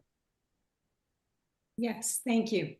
Just in regards to the expense rate of 41.98% is applied. And is that applied like by the model, the 41.98%? That's correct. Okay. And in that expense rate, what types of expenses are considered in there? Can you give me kind of a high level summary of that? Considered in the expense rate? I guess the utilities, property tax, management fee, just it will be the same as the other property type. Okay, and what type of expense would not be included in an expense rate? I guess any mortgage payment would then be considered. Amortization is also not considered. I guess because this one is the senior housing, so anything that's related to meal prep or meal expenses or medical assistant wouldn't be considered either. Okay. Thank you. Thank you. That's all my questions. Thank you. Mr. Stephenson.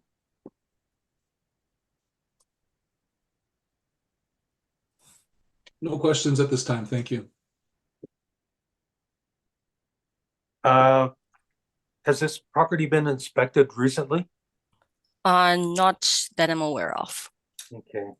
And do you know, does it have a common dining area and commercial kitchen for preparation of meals? I don't have the floor plan for the property, so I'm not sure. Okay, so you wouldn't know whether there's like a theater and meeting room or anything of that sort? No. Things like that would affect the gross floor area per unit, though, would it not? Like on your page 6 of your brief, you're showing gross floor area and then gross floor area per suite. That would affect that, would that not? I guess when we're calculating it, we do take into consideration of the common area, so we do divide that into the space for each unit. I guess it would increase the actual suite square footage.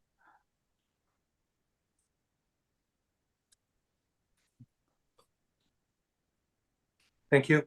But I guess it would be up to the owner themselves to decide how to use up the space. Some people probably want to choose to have more suites versus more common area. So when it does get divided up, I would think the average gross floor per unit will be similar compared to the other properties. Right. But you're valuing this as if vacant, as if it were on the market, That is correct, yeah. not as a, I guess, an assisted living more so than a senior housing. Is that? I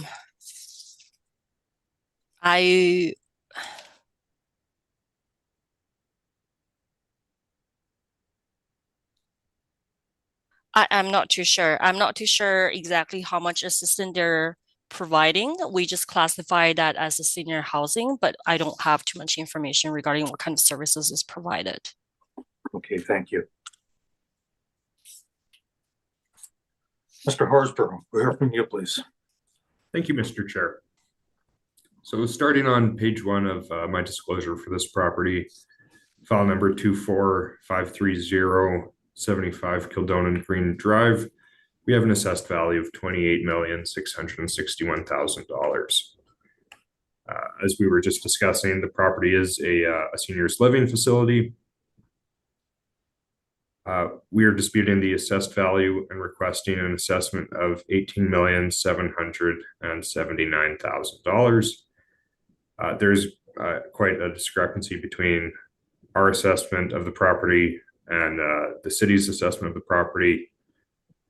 The reason for such a difference is because the city is valuing this property as if it were any other sort of apartment building or multifamily building, when in reality it is a seniors living facility, and it is quite a lot different than your typical apartment building. So moving forward now to page number 8 of the disclosure,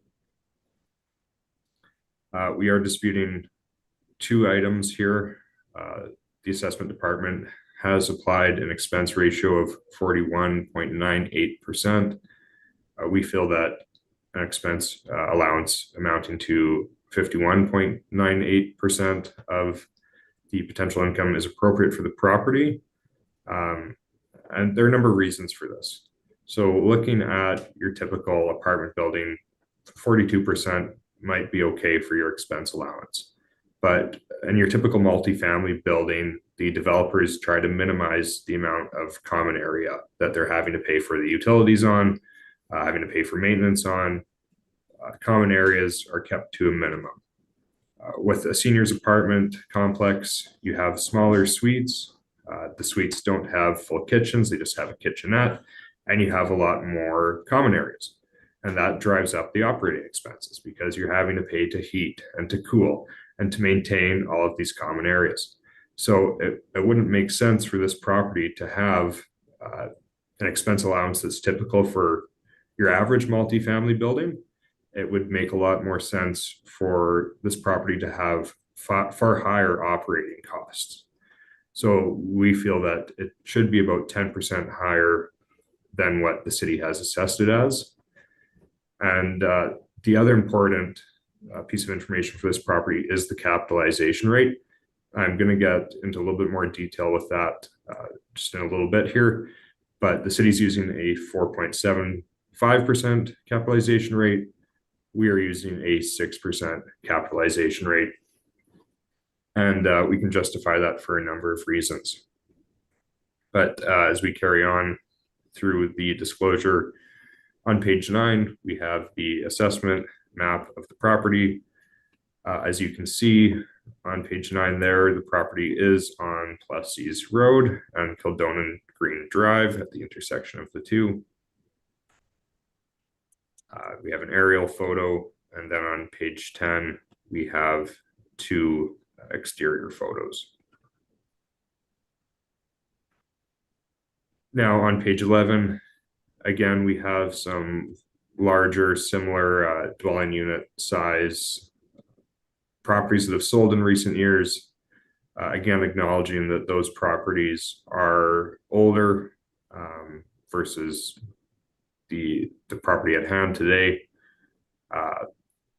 So again, you can give some weight to those sales, but of course we do acknowledge that those ones are a bit older, and our valuation on a per unit basis is going to be higher than those comparable sales. Now, there are some locational factors that do impact the market value of the property. Similar to some of the other properties we've discussed today, this property is adjacent to a large commercial development next to 24-hour retail properties, convenience store, fast food restaurant, and a pub as well that operates late into the night. So not your ideal location for a seniors facility, which is peaceful and a nice place for elderly folks to enjoy their retirement. Location isn't great. But again, speaking to the expense ratio, also on page 11, as I mentioned before, larger common spaces, more amenities, drives up the expense ratio. The rents for a seniors living facility tends to also be inclusive of all utilities and often cable and telephone, which isn't typical for your average multifamily development where people have to pay for their internet, phone, cable on their own. This, of course, is included in the rent for the property. So another aspect that increases the expense ratio. Now speaking to the capitalization rate, this is where the property gets a little bit tricky because independent third parties have analyzed the market for seniors living facilities, and their analysis has led to a capitalization rate of 8 to 9%. So we aren't asking for an 8% capitalization rate to be applied to this property. We feel a 6% is probably reasonable, given that the property is newer, built in 2010. 8% is probably a little bit high. We feel that 6% is reasonable. 4.75%, that's far lower. And if we go now to page 114, we do have a graph here speaking to the capitalization rates for seniors housing, and we have apartment rates next door here. Yeah, if the board can turn to page 114 within the submission. So once you're at page 114, if you could let me know, please.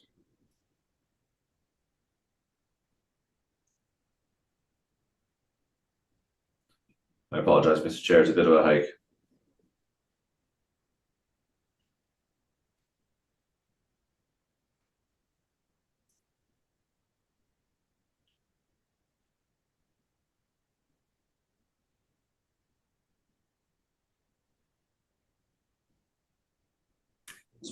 Sure.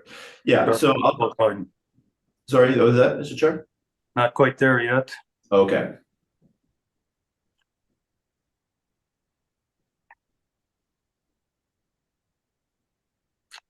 Okay, I'm there. Are you there, Ms. Assessor? You have page 114? Yes, I am. And the panel members, Ms. Anderson, you have it? Yes. And you have it, Mr. Stephenson?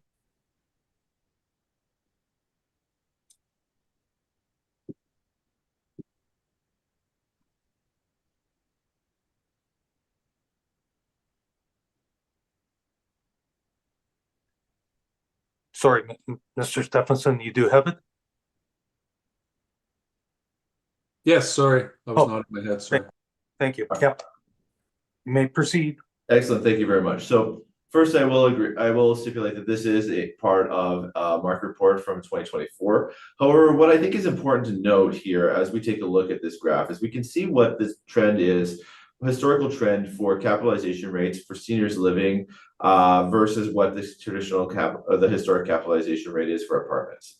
So through the assessor's presentation, I had asked about the difference in terms of whether these assets trade within different markets with different types of investors and different capitalization rates. So again, as we take a look, you can actually see that capitalization rates for apartment buildings have historically been lower, than what we see for seniors living facilities, and that has been from the start, basically all the way till now. You can see that there is at least a couple points, a point and a half difference between how those properties are operating. Additionally, when the board takes a look at this, they can actually see that when we take a look at the capitalization rates for seniors living facilities, we really don't see seniors living facilities, the capitalization dropping below 6%. So again, this really goes back to the question of what's an appropriate capitalization rate to apply. While the city may look at this as a typical typical multifamily property, they do acknowledge that this is a little different. And when we take a look, we do see that historically capitalization rates for these seniors living facilities are different. And that, again, this supports that 6% capitalization rate request that M&P is making. I'll pass it back to Carson now, and he can take us home. Thank you, Mr. Renbergen. So yeah, that is what we wanted to say about capitalization rates.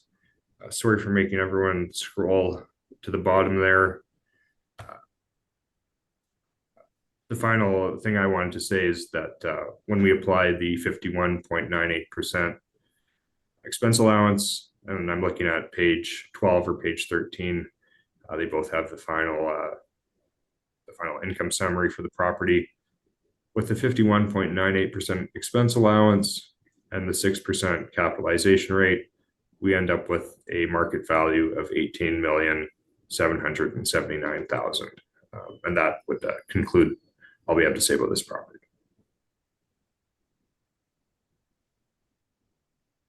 That concludes your presentation? Yes, thank you. Thank you. Ms. Tang, questions? So I guess on page 114 of the graph, that information is the Canada-wide capitalization rate, or is that for Winnipeg? No, you're correct. It is the Canada-wide. If we can go to page 79.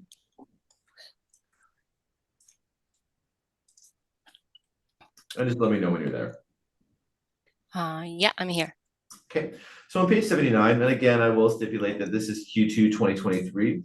But one thing you'll notice in the right-hand corners, or on the right of the table, is you'll see the change quarter over quarter. So you can see that there has not really been any change quarter over quarter. And if we take a look at seniors living facilities, we can see that independent seniors living facilities for A's, the capitalization rates range from 6.5 to 7.25. And again, as indicated, this is the Q2 2023, but we can see these rates are unchanged from Q1 2023. We can see that the independent assisted living facilities for 8.25 are run at 8.25 and 9%, and again, unchanged. And these are specific to Winnipeg. And then finally, when you take a look, and I'm just taking a look here, I actually don't think the seniors living facilities are on the graph there. But just to give this, so you can see that capitalization rate of 6% is supported by the Winnipeg information as well. Okay, so this one is citywide, but not location is specified. Correct. The market reports don't get down to the specific locations within the city, but rather they're looking at what would be a capitalization rate for seniors living facilities within the city of Winnipeg. Okay, I don't have any questions. Thank you. Thank you. Ms. Anderson? I just have a question in regards to the expense rate that you are proposing, 51.98%. Just to clarify, you indicated that would be for the additional higher operating costs associated with more common rooms in the facilities, and also for utilities. You mentioned telephone and cable. Yes, so typically for the assisted living or seniors housing facilities, rent is inclusive of extras like telephone, cable, internet, whereas in most multifamily developments, those are separate costs that the tenants pay for themselves. Okay, thank you. Those are all my questions. Thank you. Thank you. Mr. Stephenson.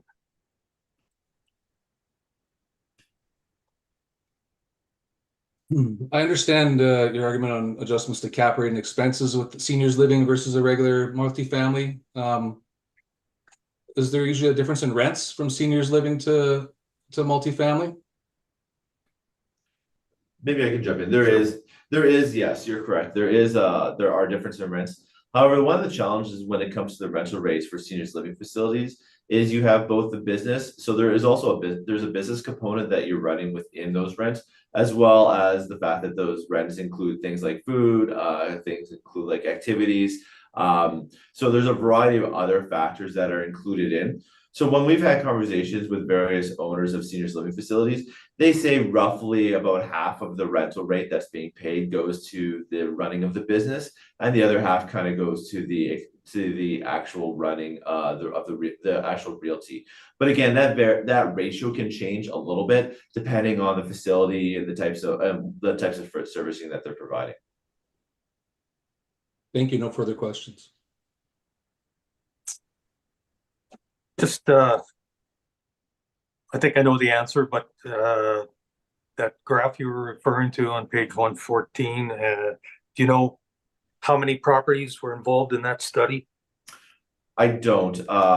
My understanding is the methodology when it comes to the market reports is that they speak to various market participants to find out what they would be looking at for capitalization rates. So a survey goes out and they talk to a number of market participants to get what they would be looking at for capitalization rates.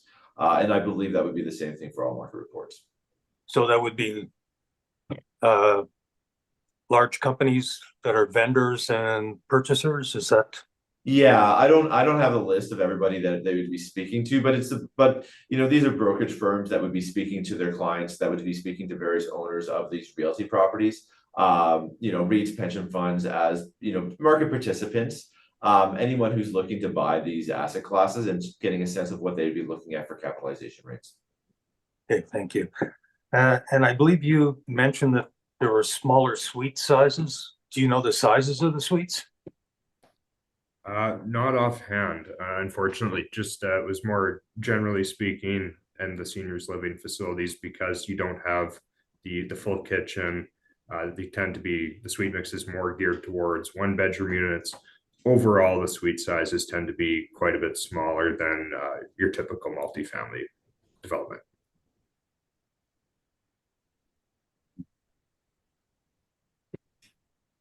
And do you happen to know what the amenities are?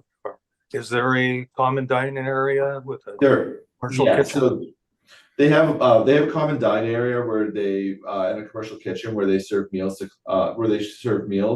They also have some space. They also have some common areas where they do weekly exercise activities, bingo. Some common areas where they can utilize for that.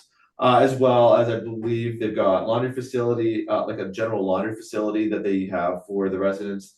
I believe, and a few other common spaces that they have that are just being used by either the residents or by also the residents' families when they come to visit.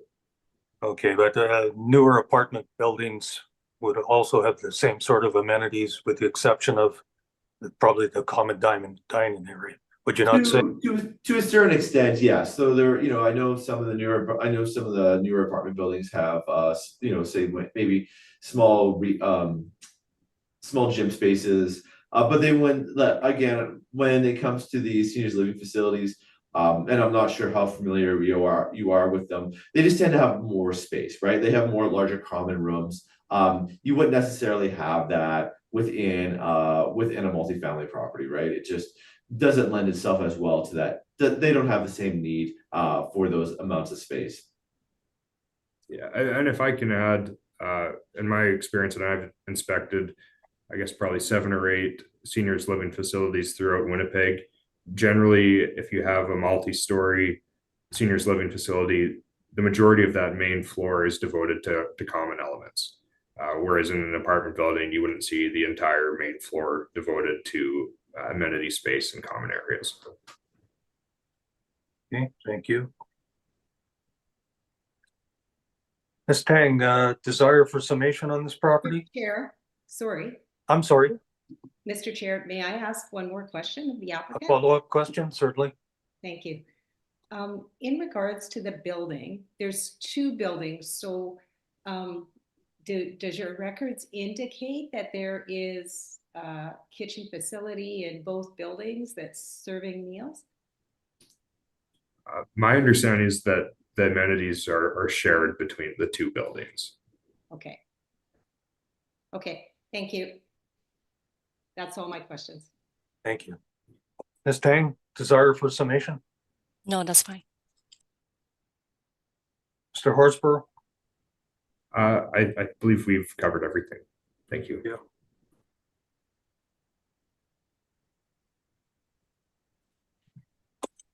We'll conclude that item.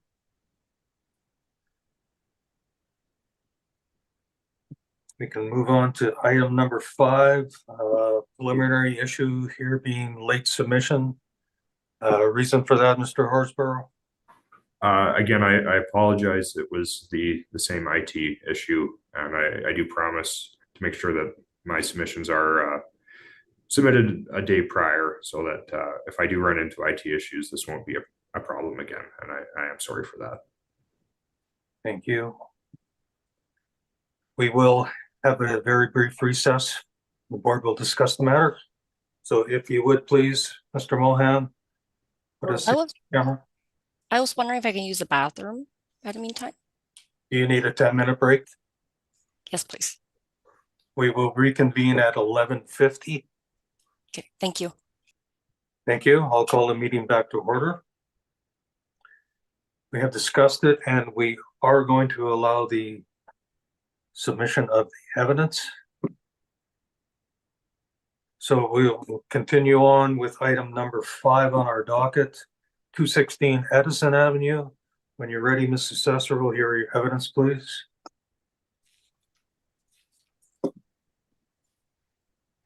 File number is 24-476. Roll number is 040071937000. Address is 216 Addison Avenue. The assessed value for 2025 is $8,801,000. There is one building on the property and it's 1 story. The development was completed in 2003. There are 71 suites and 50 outdoor parkings. Page 2 of my brief shows the subject property, and the location is right off Henderson Highway. There's page 3 of my brief shows that there's no sales history for the subject property. And page 4 of my brief shows the workup for the value.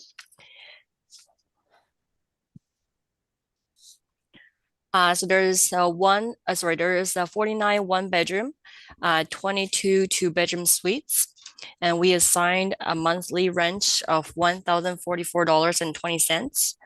That gives us a gross potential rent of $889,658. And we assigned 2.6% vacancy rate, 51.25% expense ratio, and that gives us a total of $422,432 for net operating income. Then we assigned a 4.8% cap rate, and that gives us $8,801,000. Page 5 of my brief shows the comparable rent. And page 6 and 7 of my brief shows the capitalization rate. And page 9 till the end, page 9 and page 11 of my brief shows the income and expense information provided by the owner. And page 12 and 13 of my brief shows the CMHC information for the rent. And that's my presentation. Thank you. Mr. Horsburgh, questions for the assessor?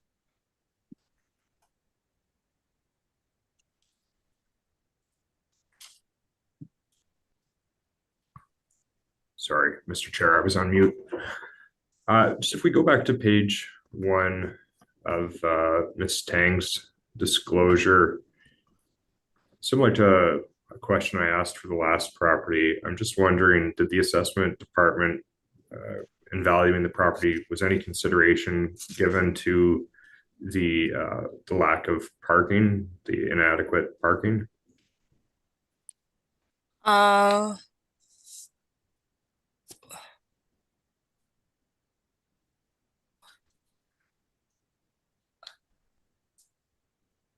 I'm not too sure. Okay. Thank you, Ms. Tang. I think a lot of the questions I brought up in the last for the last property are probably relevant to this property as well, as it is another seniors living facility. So I guess, are you able to confirm that this property, like the other senior living facility, was valued as a multifamily building? Yes.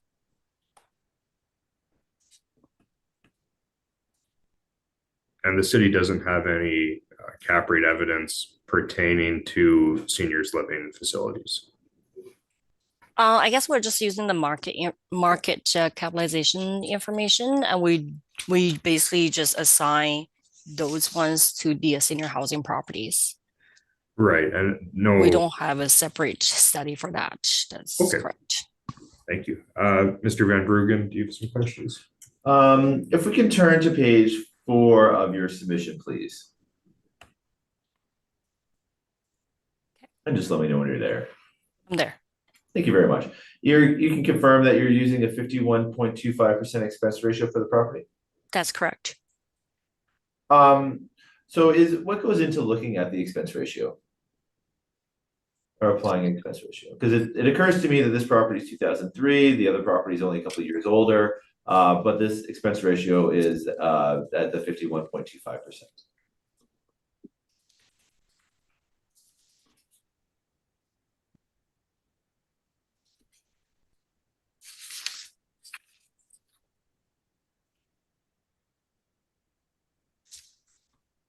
They're talking about comparing to the previous 75 Kindle Green Drive. No, I'm just asking in terms of like what is it that drives the 51.25% expense ratio for this? I guess it would just be based on the income and expense information provided by the other owners in the area. Okay, all right.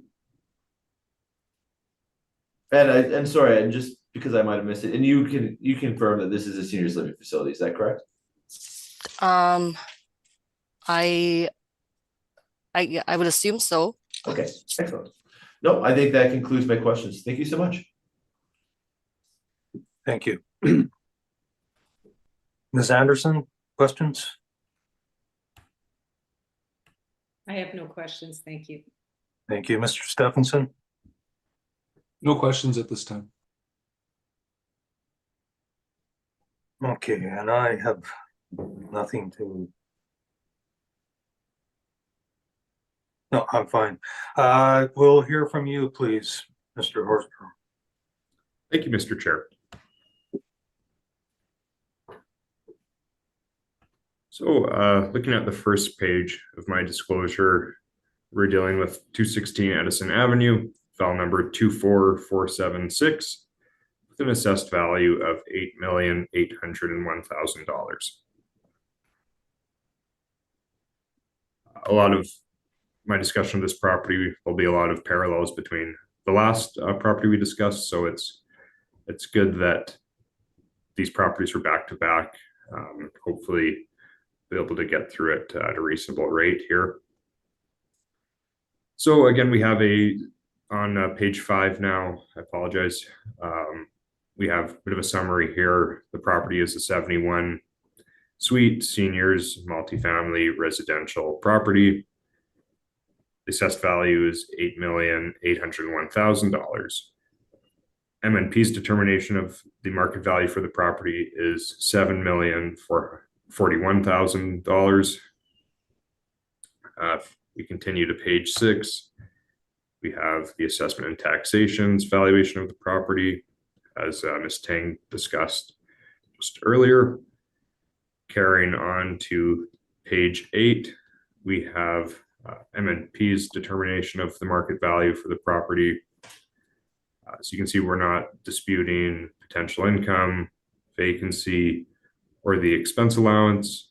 That 51% is similar to what we felt was reasonable for the Kildonan Green property, the other seniors living facility.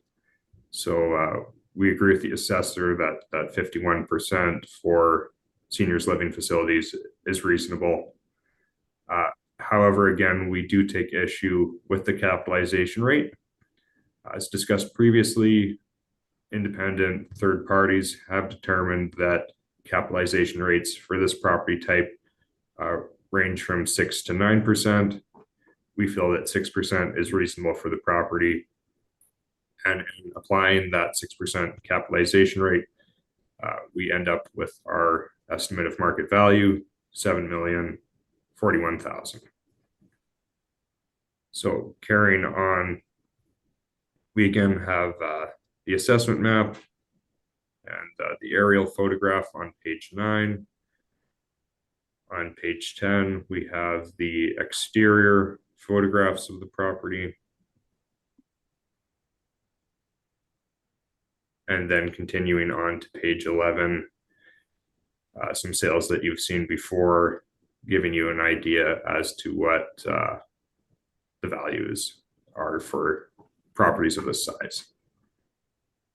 So I did want to touch on, as well on page 11, some locational factors. Property is quite close to Henderson Highway, high traffic volumes, not the ideal location for a seniors living facility. And I do think that is relevant to the valuation of the property and its marketability. Carrying on to page 12, we have the income valuation. Again, discussing the capitalization rates that range anywhere from 6 to 9%, as discussed with the previous property. And really that is what I wanted to say about this property. I don't know, Mr. Van Vergen, if you had anything you wanted to add. The only thing I'll add, Mr. Chair, is that for reference for the capitalization rate, and I won't make you turn there, I'll just give you the page numbers. Page 79, the same as what we had seen before, we'll have the capitalization rates for Winnipeg for seniors living facilities, and page 114, again, same as the last file. We'll have the capitalization rates for the general chart trends to show how they vary, how they differ from multifamily properties. So just a couple pages to keep in mind. Thank you. Ms. Tang, questions for the applicant?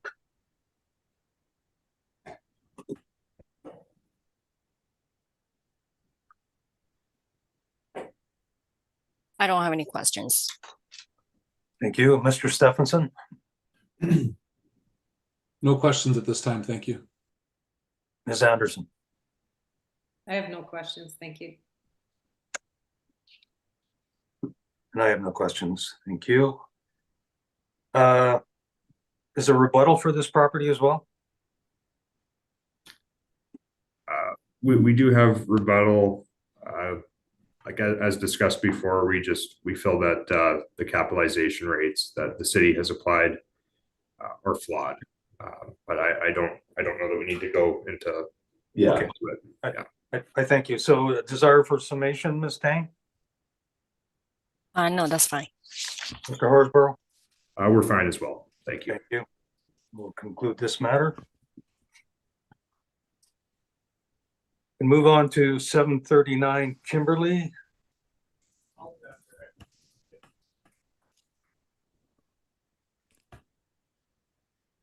The preliminary matter here, late submission, same reason, Mr. Horsborough? Yes, again, I apologize, and I do promise to make sure that doesn't happen again. Yep, that's fine. Thank you. I think rather than recess here, unless either of the panel members have any other questions, I think we'll we'll just make our determination here. Ms. Anderson, I have no questions. Mr. Stephenson? No questions. Okay, Sorry, Mr. Chair, we will have to go on camera regardless. That's the one point I have to interject. okay, thank you. We will do that. Once again, everyone, please hold your positions and we'll reconvene the meeting very shortly. Thank you. I'll call the meeting back to order. We have discussed it and have decided that we will allow the submission of the evidence. So we can deal with number 6, 739. Kimberly, when you're ready, Ms. Tang, we'll hear your evidence, please. File number is 24-438. Roll number is 020614216000. Address is 739 Kimberly Avenue. The assessed value for 2025 is $7,233,000. There's one building on the property and it's 3-story high. And the actual year built is 1979. Same for the effective year built. There are 57 suites on the building, and there are 74 outdoor parking spots. And page 2 of my brief shows the property picture and the property location. And page 3 of my property shows the subject property sales history. And page 4 of my brief shows the value information.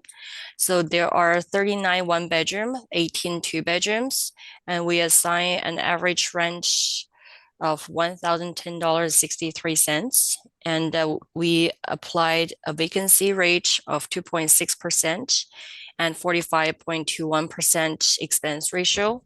And that gives us $368,900 for a net operating income. Then we assigned a cap rate of 5.1%, and that gives us a $7,233,000. And page 4 of my brief shows the comparable rent.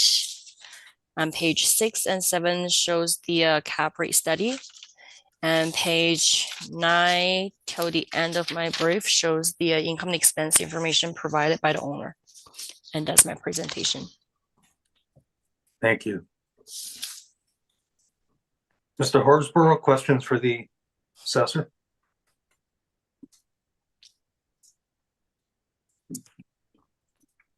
Thank you, Mr. Chair. Ms. Tang, I wanted to point to page 10 of your submission.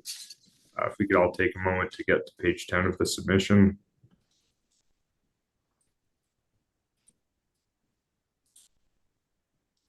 I'm here. Okay. On the 4th line under revenue, vacancy expense. Is it correct that the vacancy rate is 10.6% for the property? That's correct. Okay. I just wanted to point to that in comparison. As I believe, is it correct you've assessed the property with, was it 2.6% vacancy? That's correct. We use the market information instead of I guess each individual properties. We don't look at just one property. We look at the market information. Okay, thank you. That is what I wanted to discuss and point out. Mr. Van Bergen, did you have a question for Ms. Tang? Sorry, just give me a second here. I apologize. Just give me one moment.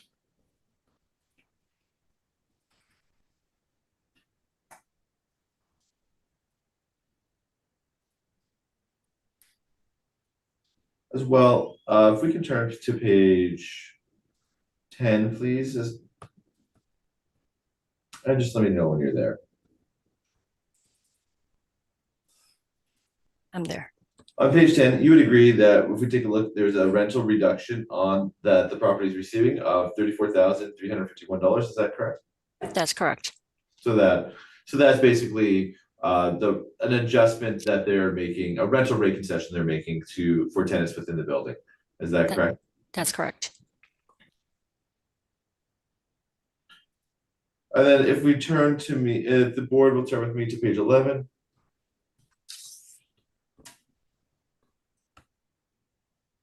In looking at the operating expenses on the property, you would agree that it indicates that the property has operating expenses of 85.5%, correct? That's correct. And in looking through those operating expenses, you would agree with me that there does not appear that there's any amortization or financing or interest costs within those operating expenses. Mm,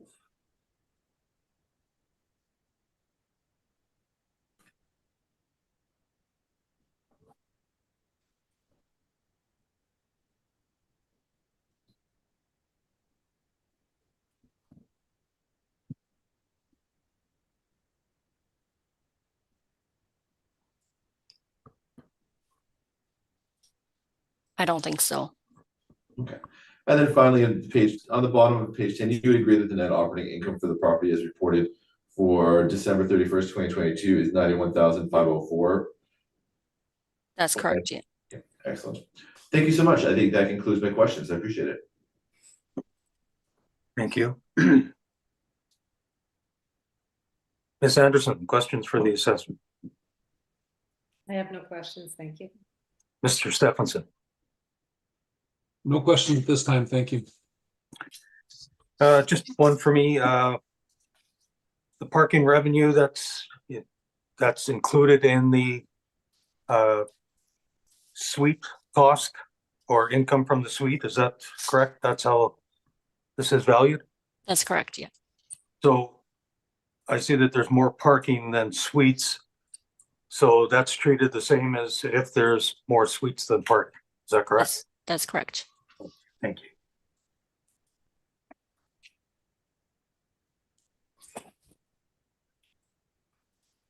Mr. Horsburgh, over here from you, please. Thank you, Mr. Chair.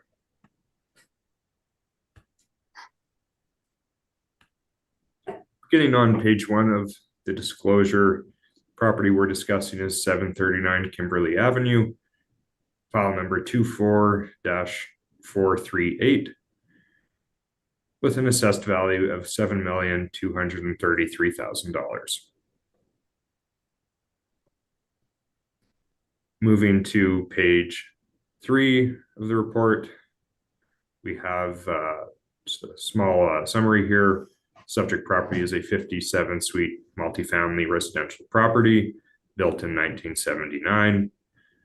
The assessed value is $7,233,000, and the requested assessment is $6,642,000. Now, moving on to page 6, we have the city's assessment of the property, and we have MNP's determination of the property value. So particularly relevant is the potential income and the vacancy rate. As we saw in the assessor's brief, our potential income is more in line with the property's actual financial performance, as well as our vacancy rate is, again, more in line with the property's actual financial performance.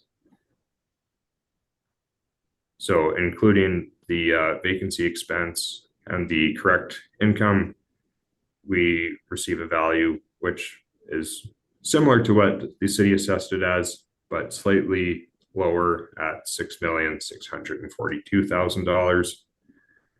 On page 7, we have the assessment map just showing where the property is.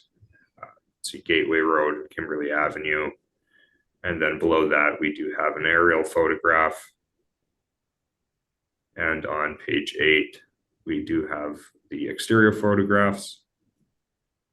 And then moving on to page 9, we do have some comparable sales.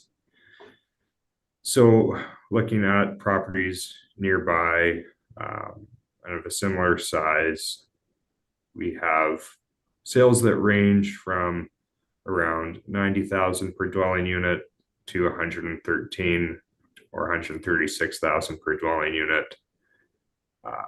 So our assessment of the property, our valuation falls within this range. We also wanted to just touch on, again, the actual financial performance of the property, the actual vacancy, how we arrive at the net operating income that we've applied in determining the value. So with the vacancy, with the correct vacancy deduction, we do end up with a net operating income of $368,900, which is that is the city's assessment of the net operating income. The actual net operating income is about $30,000 less at $338,762. And again, this is just all on page 9. And then just on page 11, we just have the summary again as to how we arrived at that $6,642,000, just slightly lower than what the city has assessed it at. Mr. Van Bruggen, was there anything you wanted to add? No, I don't think so. Thank you. No. Okay. Well, thank you very much, Mr. Chair. That is all we had to say about this property. Thank you. Ms. Tang, questions for the applicant? So I'm just looking at the page 10 of your brief. So the only difference would be the vacancy, and you agree to our expense ratio. Is that correct? That's correct. Okay. So for the expense ratio for the 9.75%, and you mentioned that was the actual vacancy? In line with the actual. Okay. So are you just looking at the 1 year information, or did you look at the few years information? The property has suffered from chronic vacancy. There's been a lot of turnover throughout the years in this apartment building. Okay. The reason why they have experienced higher than market vacancy rates, it's difficult for me to say exactly why, but that is our determination that they've experienced higher than market vacancy rates. Okay. Do you have any previous years information on the vacancy? That's a good question. I don't believe that it was included in the submission. Okay. Okay. I don't have any other questions. Thank you.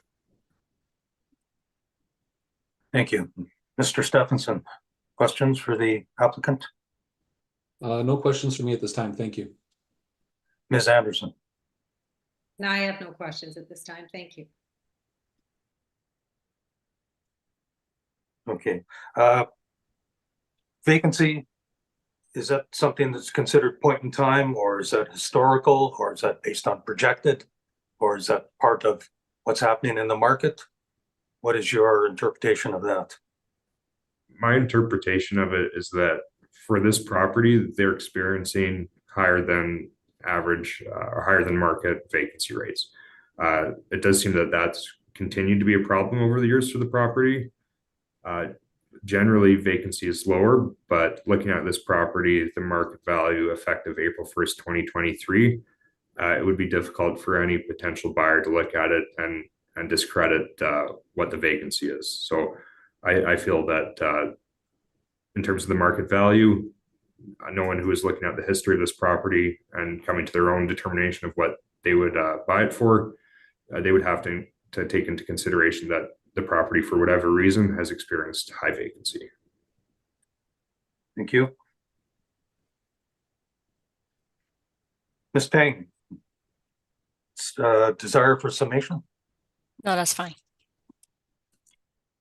Mr. Horsburgh? I believe we're fine as well. Thank you. Thank you. We'll conclude that matter. Can move on to the next item. It's number 7, 10, 11 Concordia. And we have a preliminary issue here with a late submission of the evidence. Mr. Horsburgh, the reason for that? Again, I apologize. Won't happen again. This was the IT issue that we experienced that resulted in the 15-minute delay. So I am sorry, and I do promise to make sure it doesn't happen again. Thank you. Mr. Mohan, would you please put us in camera Everyone, please remain where you are and we'll reconvene shortly. Thank you. I'll call the meeting back to order. We have discussed that we are going to allow the submission of the evidence. So we will continue with number 7, 1011 Concordia. When you're ready, Mrs. Assessor, we'll hear your evidence, please.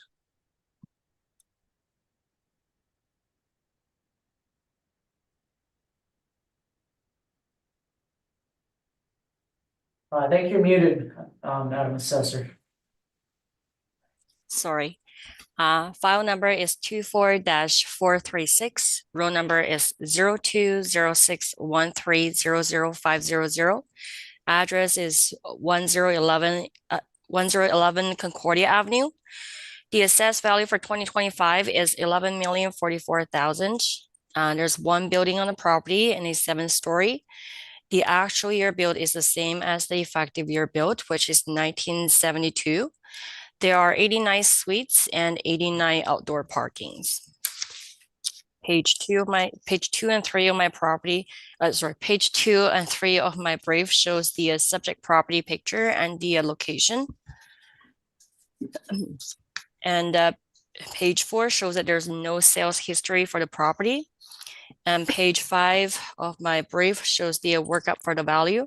So there are 64 1-bedroom and 25 2-bedrooms, and we assign a monthly rent of $1,080.40, and that gives us a gross potential rent of $1,153,867. Then we assign a vacancy rate of 2.6% and a 45.46% for expense ratio. And that gives us a net operating income of $612,957. And then we applied a 5.55% cap rate, and that gives us $11,044,000. And page 6 of my brief shows the comparable rent, and it shows that the rent ranges between $1,016 to about $1,246. And page 7 and 8 of my brief shows the cap rate study. And page 10, 11, and 12 shows the income expense information. And that's my presentation. Thank you.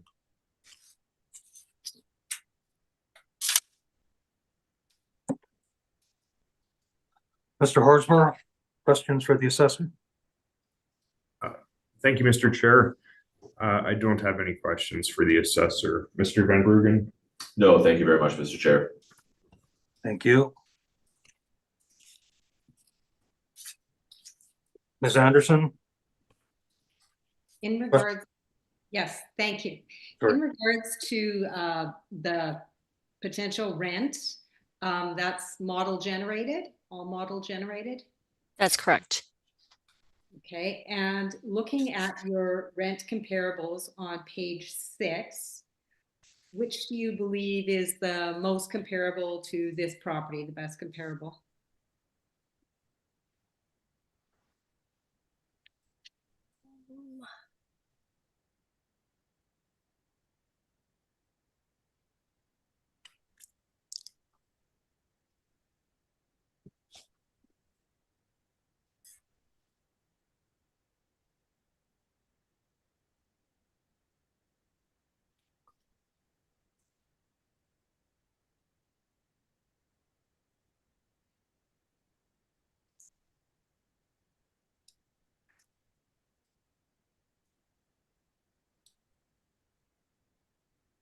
I would say comparable 2 and 3. Okay. Okay, and this subject property doesn't have bachelor suites like comparable 4 has bachelor suites. Bachelor suites, would they generally rent for lower rents than the 1-bedroom and 2-bedroom suites? Yes. So we do have the actual rent. So it's on my brief, page 11. So we can see that the actual total revenue is $1,108,714. And that actually works out to be about $1,038 per suite per month. So it is very close to what we have for the model. Okay, $1,038? Yeah. Actually? Okay. Yes. Okay, thank you. Those are all my questions. Thank you. Mr. Stephenson? My questions were answered. No questions at this time. Thank you. I think I'm okay too. Just one quick question, your comparables. I noticed some of them include the heat and the rent and some don't. Are there adjustments made for that when the determination of the model rents are determined? Yes, we would make the adjustments. So the $1,080.40 that we assign to the subject property, it will be the net rent.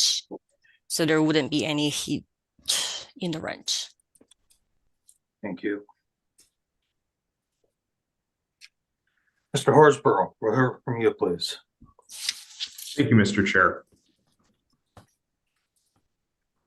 Looking at my submission for the property, starting on page 1, the property we're discussing today is 1011 Concordia Avenue, file number 24-436, assessed value $11,044,000.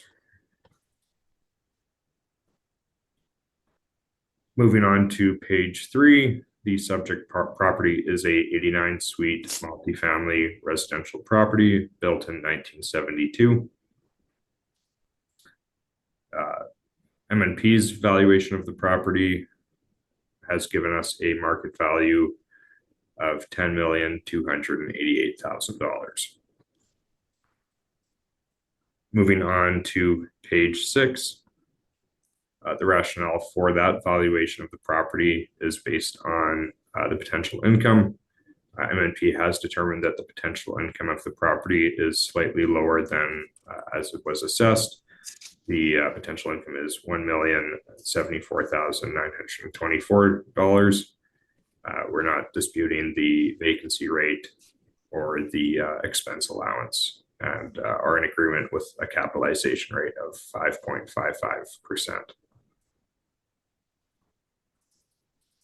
On page 7, we have the assessment map showing the property at the corner of Concordia Avenue and Luelda Street. Below that, we have the aerial photograph of the property. Behind the property, there is a Manitoba housing complex for low-income individuals. On page 8, we do have a front and side photograph of the property. And then moving on to page 9, we have some comparable sales of similar buildings. We've probably seen these before. And then below that, we do have an explanation of the potential income of the property. The city has assessed it slightly higher than the actual financial performance, with the net operating income being approximately $70,000 less than the city's determination. And then if we go to either page 10 or page 11, we have the valuation breakdown once again with the requested value at $10,288,000. Mr. Van Bergen, is there anything you wanted to add? Nothing. Thank you very much. Okay, thank you. That's all I have to say for this property. Thank you. Ms. Tang, questions for the applicant? So I was just wondering, for the potential income, how did you determine your value? So that was based off of the financials provided to us by the property owner. Okay, so do you think when the owner submit information, they provide different income expense information to you versus the city? I can't speculate as to that. This is the income expense statement that's provided to us. Do you have that information available? That is on your evidence, I should say? I believe it should be in the evidence. If it isn't, then I'm afraid, again, with the IT issues I experienced, that it might not have been included in the submission that made it through. But I believe you are right, Ms. Tang. I don't see it in the file, unfortunately.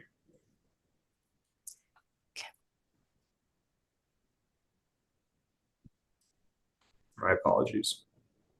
I don't have any other questions. Thank you. Mr. Stephenson, any questions? No questions at this time. Thank you. Thank you. Ms. Anderson? I have no questions. Thank you. And I have no questions. Thank you. That will conclude that matter. Move on to the last item on our docket, 800 Ravelston West. I believe there's a preliminary issue of late filing of evidence. Mr. Horsborough, would you like to address that, please? Again, I do apologize for that, Mr. Chair. With the IT issue we experienced, the files ended up coming through 15 minutes late. I'm sorry for that, and I do again promise to make sure it doesn't happen again. Thank you. We will have a brief recess while we discuss the matter. Please, everyone, maintain your positions. Mr. Mohan, would you please put us in camera? I thank you. I will call the meeting back to order. We have discussed it. We are going to allow the submission. Mr. Assessor, when you're ready, we'll hear your evidence on 800 Ravelston West, please.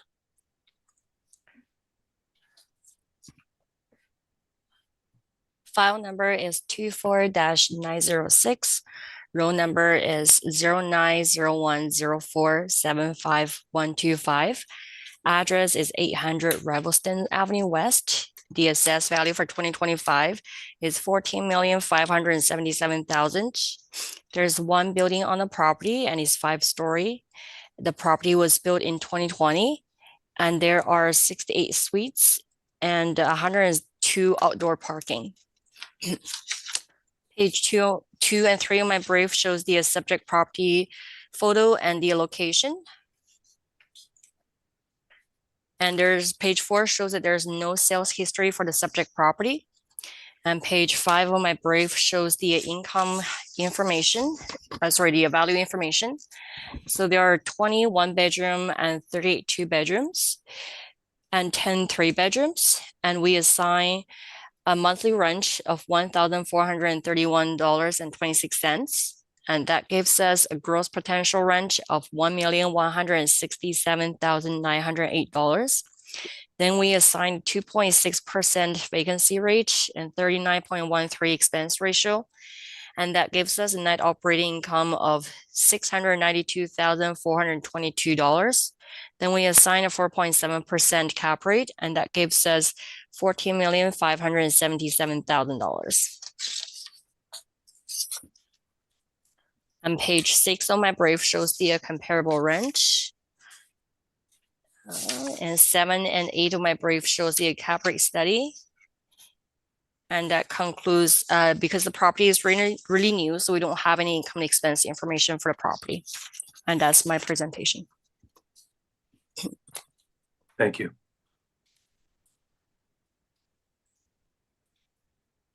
Mr. Horsborough, questions for the assessor?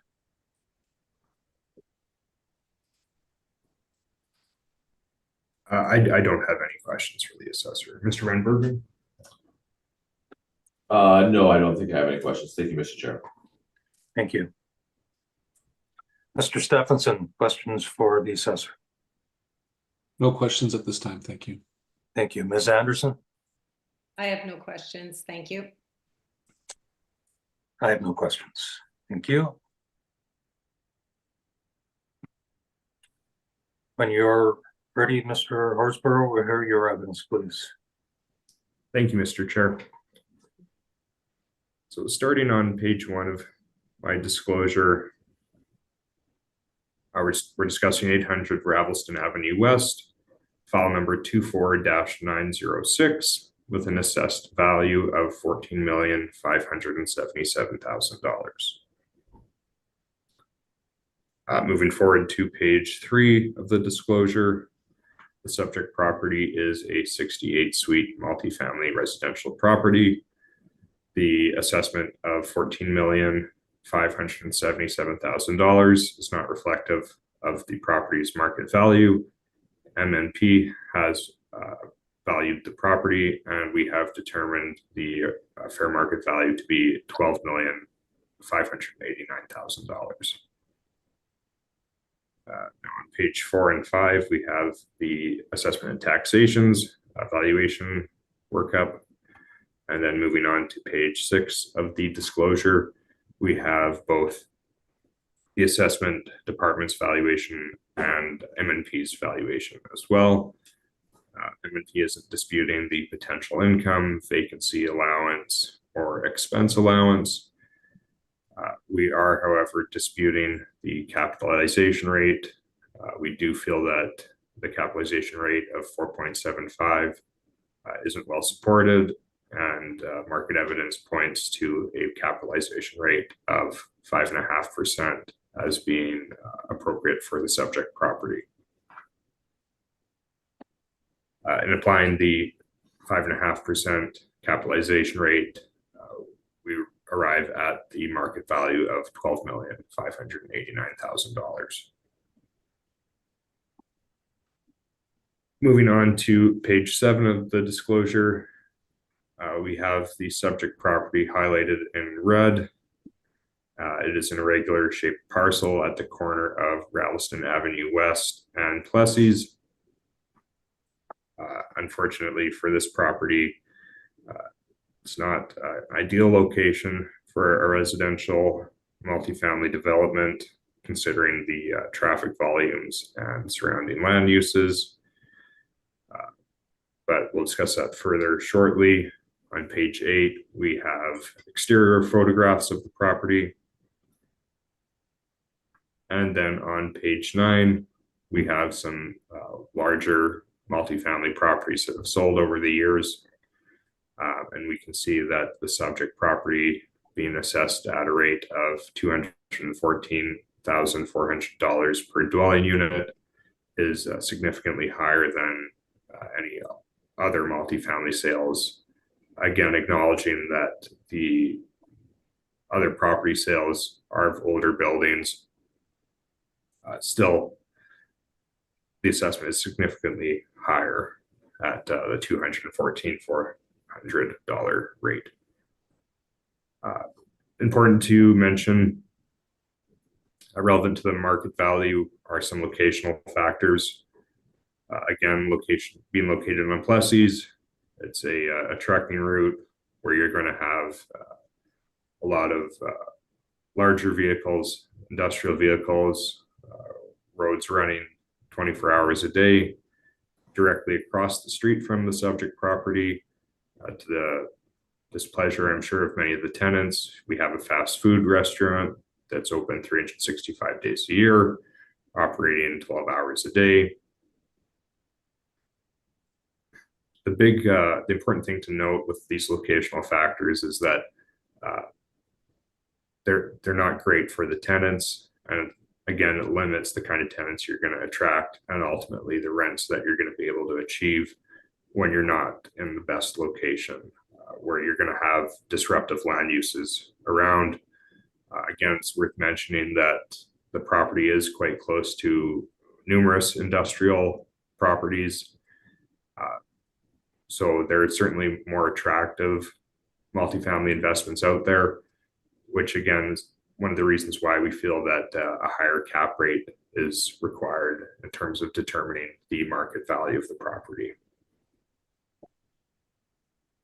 So again, just to reiterate, independent third parties have determined that multifamily capitalization rates in Winnipeg range from 5 to 6% as of April 1st, 2023. We feel that 5.5% accurately reflects the value for the subject property. And I don't have anything further to say on this property. Thank you. Thank you.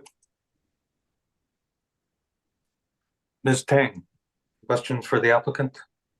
Sorry, I just want to clarify. So I guess you were saying that the area is more attractive to the multifamily investors?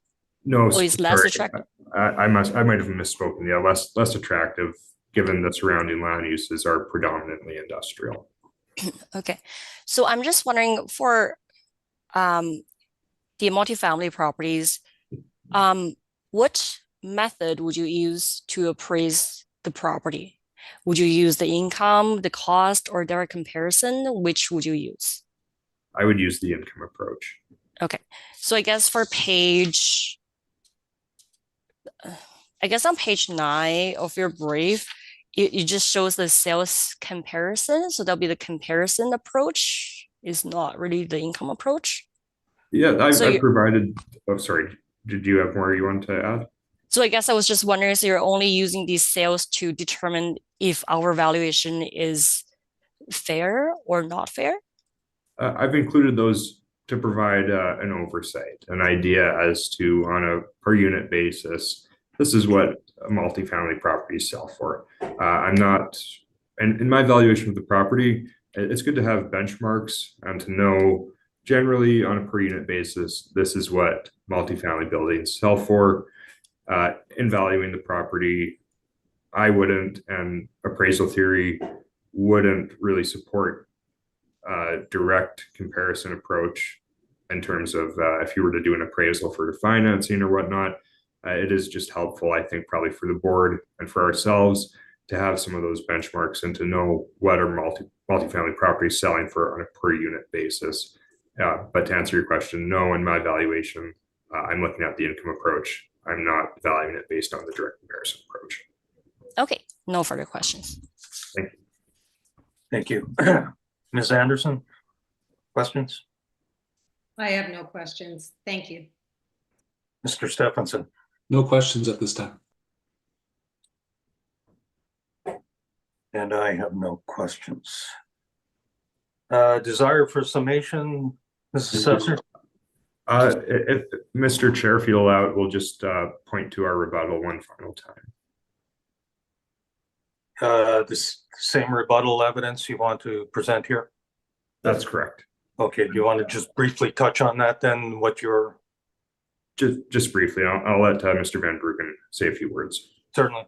Thank you very much, Mr. Chair. The rebuttal is going to refer, the rebuttal evidence we'll be giving is going to be in relation to the 2390 McPhillips. The same information that we provided previously in terms of the preferential financing that occurred for that property, the beneficial CMHC terms, as well as the below market rental rates that were in place at the time of sale when that property transacted, allowing the new purchasers to be able to increase those rental rates and increase the rate of return. So again, just pointing to those factors and requesting the board use caution when looking at that as a true comparable to the subject property, considering the other factors in place. Thank you. Ms. Tang, any questions regarding that evidence? Sorry, so I just want to clarify, so you don't have the actual income and expense information prior to the sales? No, we don't.